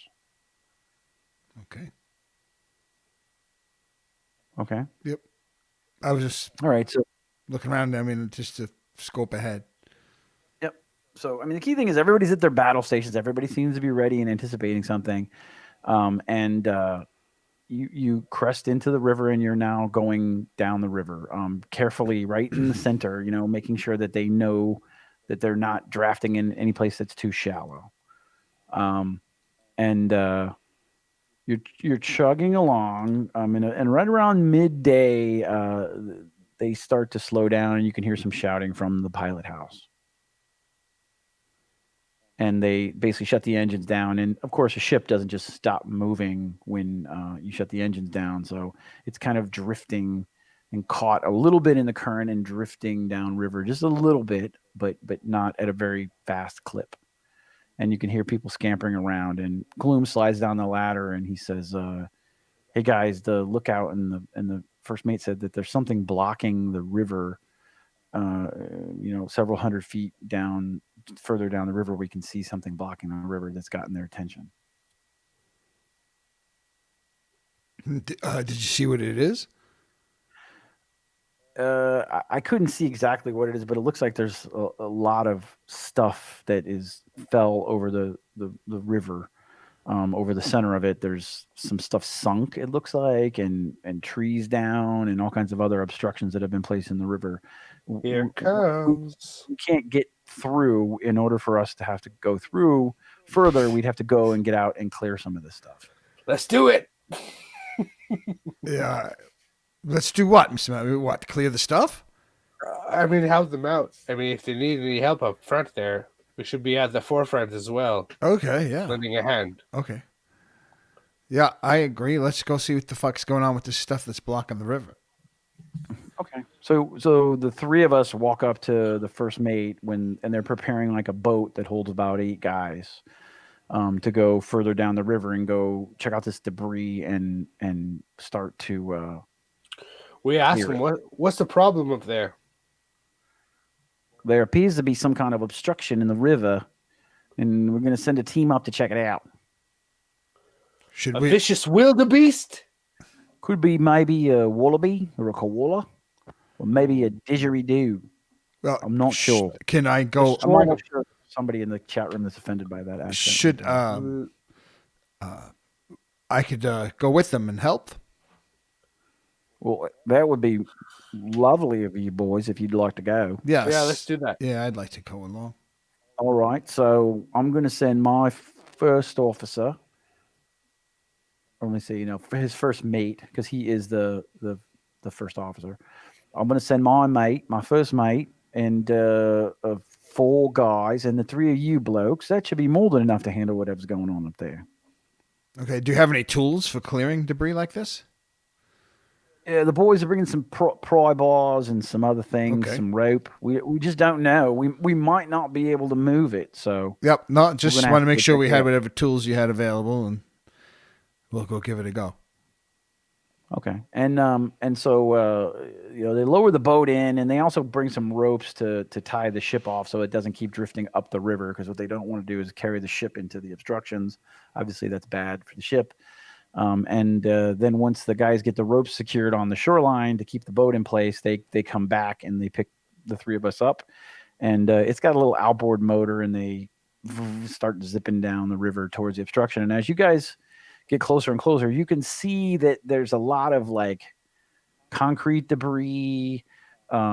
Whole trees fell and drug, and you could see where they were literally drugged, but it's created like it's not completely obstructed, but it's almost my key is fucking up when I move my hand. Mm-hmm. It's almost created this almost like this maze, like a person could slip through all this debris, but a ship couldn't go straight through, right? So you have like trees coming from one side, rocks on the other side, some bits of metal and iron, and it's whatever it was is definitely man-made. Yeah, so I was put there by somebody. I take my binoculars out, and I'm assuming Glume scoped this already. I don't know, but regardless, I gotta take my binoculars out and start just I'm suspicious of this the second I heard of it. And I'm really looking within the structure itself, as well as on either coast where the structure makes connections on each of the coasts around there.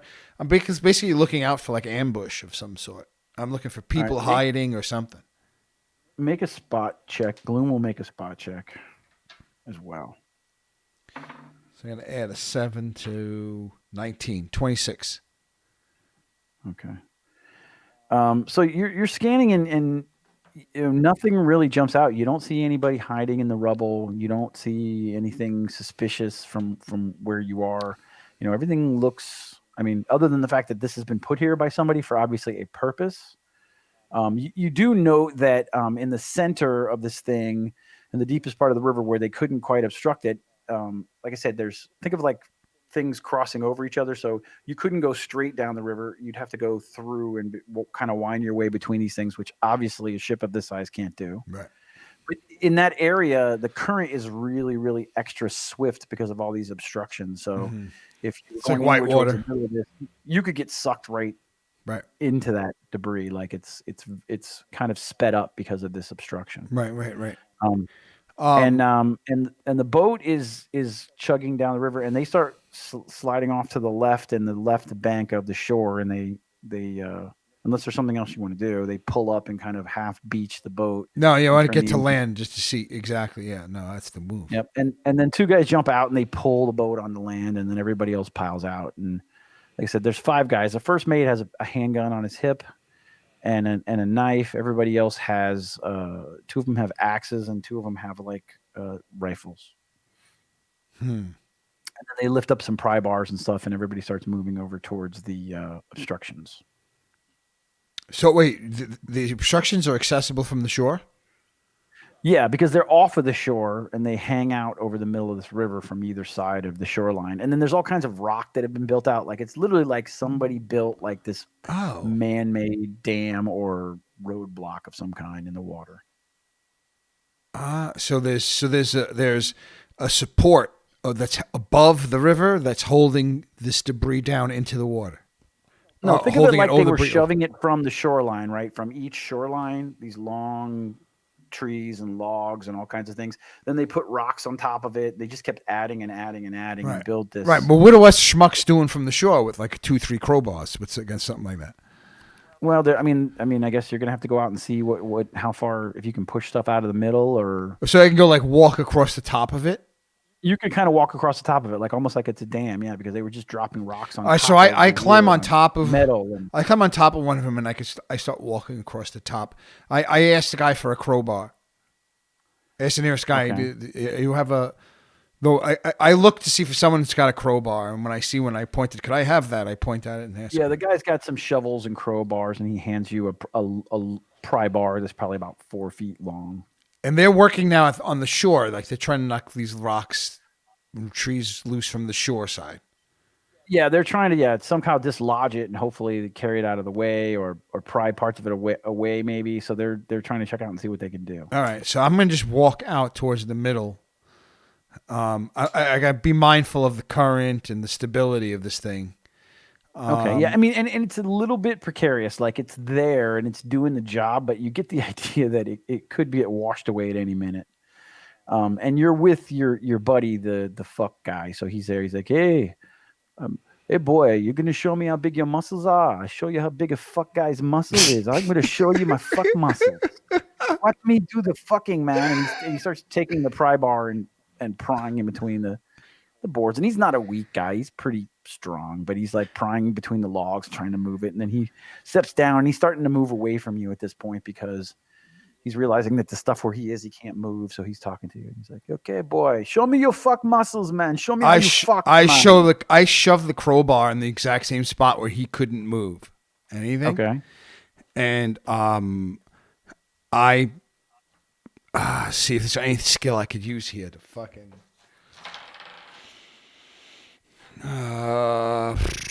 Just strength check, man. Just do a straight up strength check. I think I'm gonna do. Yeah. Okay. Do a strength check against a DC 20. Oh shit! Ooh. I have a strength +2 here. I just would really like to show this guy up. He's got a big mouth. Right. Fuck! It fell off the table. It was a 12. Do you want 12 on the points? floor. 12 on the floor. So no.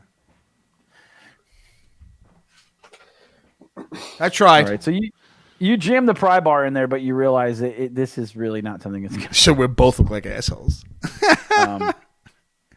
to. This is wedged in there. Good, huh? Yes. No fuck muscle for you, boy. Yeah. You're gonna fuck. Let's find something else to fuck. For some reason, I'm getting along with this guy now. Yeah, you like the. We're like fucking. People. We're just. This guy's making sense to me all of a sudden. You guys are certainly best friends. Yeah. And you almost have that moment for a second where you're like, you know what? feel, like, I get this guy. Like he's a. Let's go move some rocks. Like, he's calling me names, but I kind of like that. I like that he wants to move big, heavy things out of his way. I'm gonna go through this. I'm looking for a big, heavy thing to move out of my way too. How about this? How about this? I'm going to use a power to try to increase Meecho's.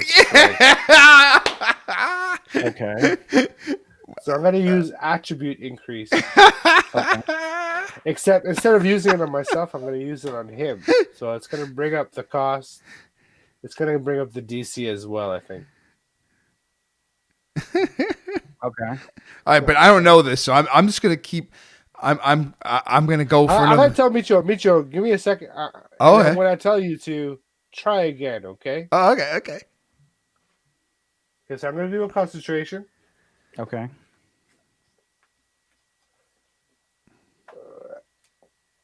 I like DC 5. I got over DC 23, so that's good. I got my concentration. I'm gonna do the control roll. So it's a d20 plus my base attack plus 5. So that's plus my base attack plus 5, that's 10. And I think plus my base attack, that's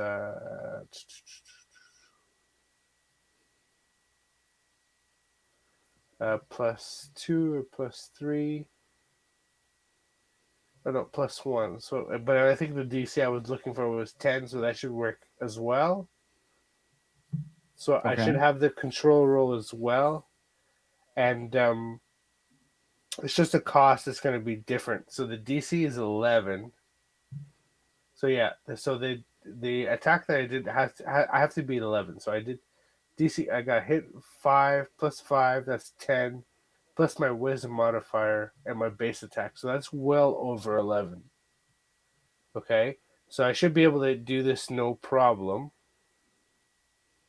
The cost, though, is going to cost me quite a few points. Okay. But if what I'm doing is I'm increasing his strength by 1. So, like, basically, if he's got like a plus 2 strength, he should go to plus 3 now. Okay. For the next 5 rounds. Okay. 5 rounds. Okay, so I'll tell you, try it again. Okay. So you jam it in between these huge logs, and you make your strength check. DC 20. 4 plus 3, 7. All right. No, I mean it's pretty heavy, so you realize that. Even with you for a moment when Mr. Mallory says that to you, you feel yourself like almost reinforced and it's slightly stronger. Like the pry bar, this heavy pry bar in your hands is not as heavy as it was a moment ago, but you still don't quite have enough, oomph to get these things moving. This fucking thing is in there good, man. Yes. You got the fuck boy muscles, man. Yes, the fuck. And he's still prying and moving stuff around. He manages to break a couple of pieces free, and you can see the water flow near him start to pick up. Make a spot check, Nick. 20. Natural 20. Natural 20 every time. And as he pries the last piece of wood and it starts to float away, all of a sudden you could see from behind it this metal box get exposed, and you hear a snap and a line snaps, and the front door on the front of this metal case that's kind of half submerged in the water comes off, and you hear this bang as it pulls away and drifts down the river, and then this horrific pair of screams coming from the box as these two things streak out of it. Wait. That sounds Um, like a good thing. they hold on, let me go to the description here. Shit, I have it open somewhere. Where are you? It's in this one.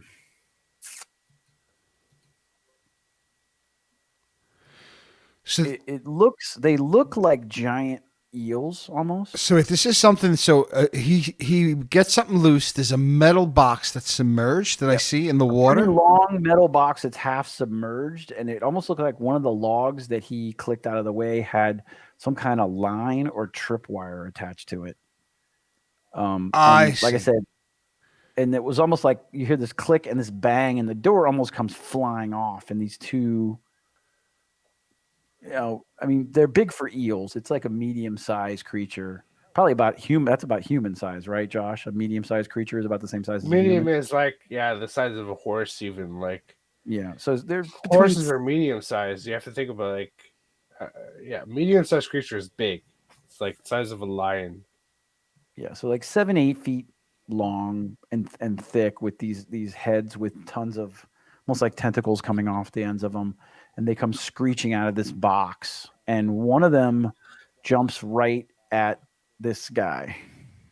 We got a fucking fighter in our hands, bud. All right, and you see it. So he turns in surprise. He's completely surprised, obviously, and this thing hits him. So you're looking at him from the back, Meecho. You have the best shot of what's happening. Mallory's nearby, but I would say he's probably about maybe 14 or 15 feet closer to the shoreline than you were. And Glume is on the shoreline, scanning with his scope, kind of covering everybody that's working because anything to get out of work is what he's about. And you see this thing swim, run, kind of fly out of the water at him and hit him in the chest. And when it hits his chest, you see that the flesh kind of melts around the thing, almost like moves away from this eel as it hits his torso and swims out the other side of him, and it leaves him with a huge gaping hole in the middle of his chest, and he falls over dead in the river with a hole gaping in his chest. And I think that might be, maybe that's where we're going to stop tonight. Jesus Christ. A guy with a hole in his Oh chest? man, that's the So worst. if it weren't floods and fires, I think we would have Yeah, got there yes, a lot yes. sooner. But the stopping and the starting. That's all right. I mean, sometimes it's at least, listen, sometimes we can't continually start each show with us waking up from bed. Like, next show is going to start with us in a battle with worms. Right into the with action, worms that shoot through your body, eels that shoot through your body. Yeah, almost like it moved the flesh away from it as it basically swam through him and left him dead. So, I mean, lightsaber eels, like kind of like these freaking, yeah. All right, yeah, that's gonna be good. So that's it. Yeah, and I figure better than get into some long encounter that is going to keep us up till well after 1 o'clock in the morning. Yeah, and I'm trying to think how to even deal with something like that. I If gotta you look guys through my want to call it gear. a night, that's fine. But I'm ready to fight this thing now. Let's do it. Yeah. I don't know. But I'll leave it up to you guys, obviously. Yeah, no, I know how Nick is, and I'm actually getting tired too. Yeah, I wish I'm for. I literally had this all planned out, and it was supposed to happen a lot quicker. Of course, yeah. I'm the same as you as the DM. It's like you never want it to happen when it ought to happen, right? There's always some delays. There's always stuff that gets hung up. And this could potentially be a prolonged encounter. So what I don't want to do is stop in the middle of the fight. So Yeah, for sure. good cliffhanger. I always try to get us to a cliffhanger spot or a clean, neat spot. That's pretty. No, that's a good spot. Pretty good. We've cliffhanger ended for in whatever places we're like doing this today. before. There it is. Next game, we're gonna start right out of the fight. Yeah, I gotta do some I gotta do some combat reading before this, I think. So, other things that I read too, Nick, that we should talk about. Action points. What I didn't realize about action points, and I thought they were dumb. They renew every level. So, Yeah. You have a number of action points equal to, what is it? It's the action points that you have are with you until they run out, and you only get new action points when you level up.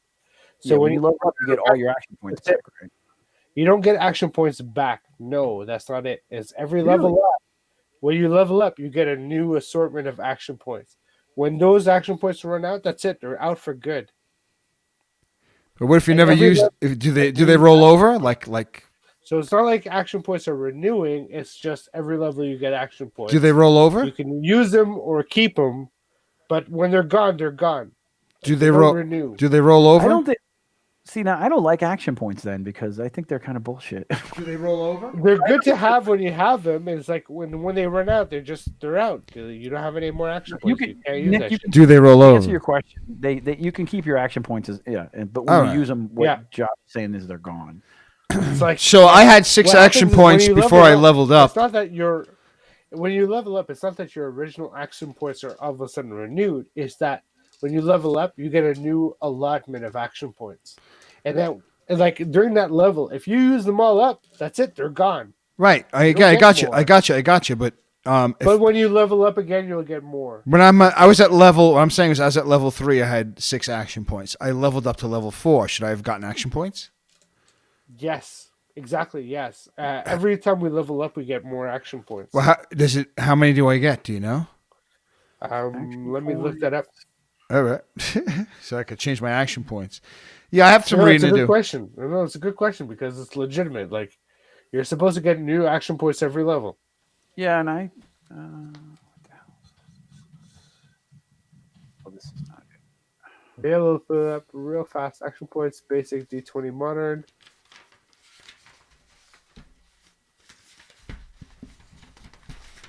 And when you use an action point, you're basically adding 1d6 to a roll, right? That's what you do with an action point. Yeah, so from level 1 to 7, you're adding 1d6 to the roll. From level 8 to 14, you're adding 2d6. From level 15th to 20th, you're adding 3d6. So it actually gets boosted up like at higher levels. 936 and 204. Of course, I have to go through a book manually. Okay. Would help if I had page numbers on this. 936 and 204. I'm closer to 204. Let me check that one out.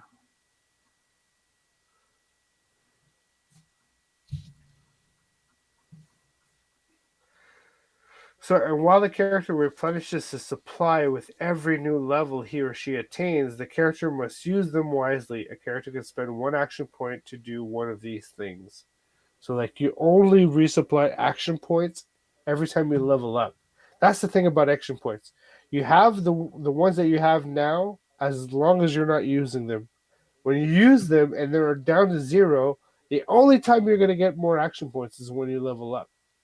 So you can't get action points from like potions, healing at a place, sleeping it off. You can't get action points this way. The only way you can get action points is by leveling up. That's why they're so precious. Yep. And when you level up, your action Well, points you get are number plus. It's something with your level. does anyone know? Yeah. All right. So once you find out the number, just text it to me, and I'll update. Did you my ever character increase? Did you ever use that attribute point? sheet. Unless I'm getting, unless it's a D20. When I get that D20 manual printed, it's on its way. Hopefully. Well, just pick I an hate PDFs. attribute and add a point to it. That's all you have to do. What? Just you get one attribute point to add to any of your attributes: strength, dex, con, any of that stuff. I do. Yeah, I texted you. You It's did. basically showing your character's improvement. That's from reaching level 6, right? He gets one. I thought he got one for 4, didn't he? Yeah, it's level 4 and level 8. Yeah. Yeah. This is the part of the night where we do all the bookkeeping. You know what? I don't even my page 36 in my modern book is fucked up. No, I'm looking at that page right now, actually, page 36, and I'm looking at the action points section. I'm going to 9. Really tell me anything more than. But I remember looking up action points on the forums online, and like to see how people had decided was the best way to go about replenishing it, because I remember that they were mentioning that it wasn't clear in the books, right? GM reveals a result after a die roll, but before the GM reveals for a character spending action point, adds 1d6 to his d20 roll. 936, then 204. I saw something that showed what the formula was to get action points. I wonder if it's in the Gamma World book. Mark, where the hell are you, dude? I thought you're the bookkeeper, Mark. All I look at is he's talking about a crusade for Windows Vista. I don't know if it was in the Gamma World book. No, this is. Sometimes you just want to know what kind of weapon bonus or action points to throw. It was something to do with it was like a base plus 1/2 your level or something. I saw something, dude, and now I can't find it.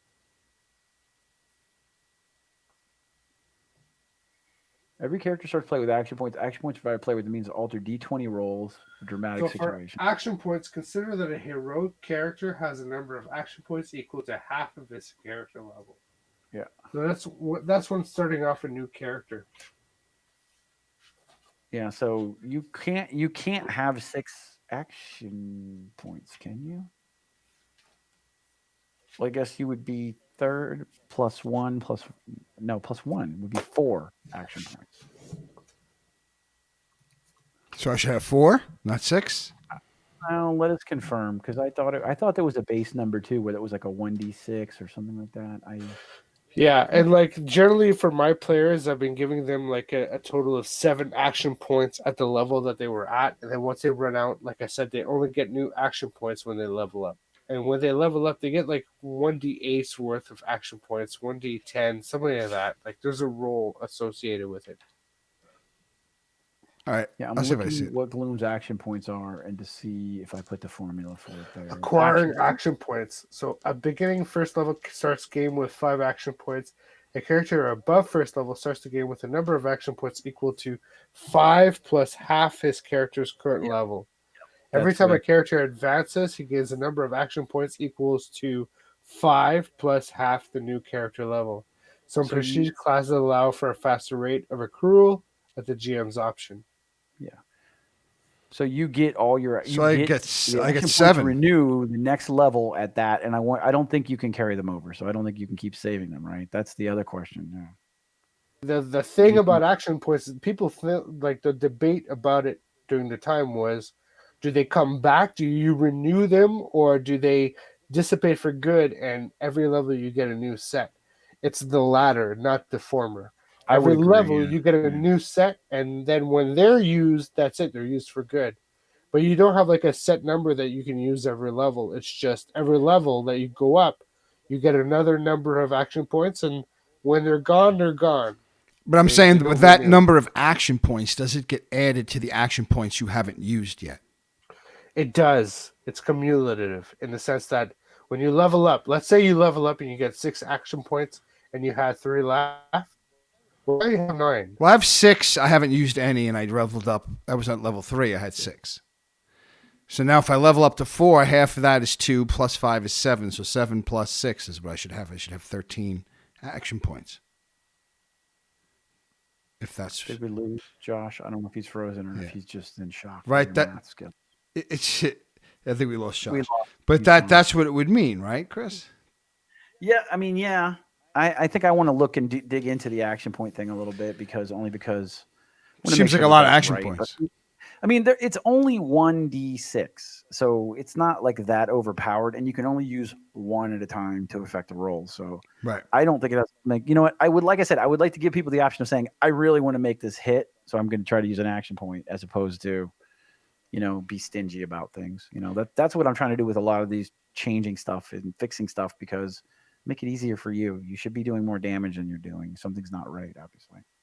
Right. So then I probably should have used. I can forget my action points. I probably should have used it even just to move that boulder. It would have been fun to move that boulder. Though if I moved it, I might have been the one that got the freaking hole in the chest.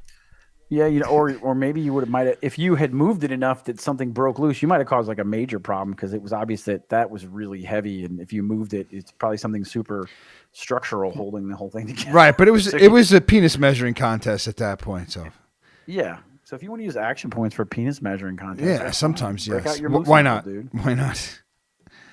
Let your monkey flaps fly. Exactly. Whatever the fuck you call it, I don't know. Well, All I, don't know, right. I guess that's it. And we've lost Joe. We so lost it's really Joe. a good thing we didn't keep fighting because I know, right? Josh is gone. Yes. Well, thank you everyone for tuning in on Twitch, for hanging out with us in the chat room. Those who watch our videos and subscribe to our YouTube channel, and I guess like and subscribe, right? Yep. The review. If you could leave us a review, we're going to start releasing the podcast again a little more on time. So sorry about that for all that delay that you guys have experienced. Whoever's listening to the podcast and eventually listens to this will know that hopefully by now that they've been coming out more regularly. And that's it. You can catch us on Spotify, iHeartRadio, DoomsdayDoopyDoo.com, Twitch.tv, DoomsdayDoopy. Where else could they reach us, Chris?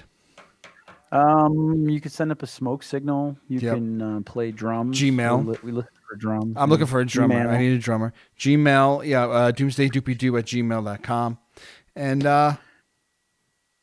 that's it. It was nice hanging with you guys. It was nice chilling in the bunker. Yeah, well, hopefully we have 50% less crises. Yes, for 2021. 2 shows and 3 crises. But yeah, and the Capitol getting taken over almost. So it's really it's been a weird 2021 so far.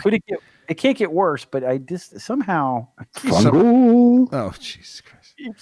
On that note, folks, see ya. Wasabi peas, bitches. Good night, Mark. Good night. Fungal.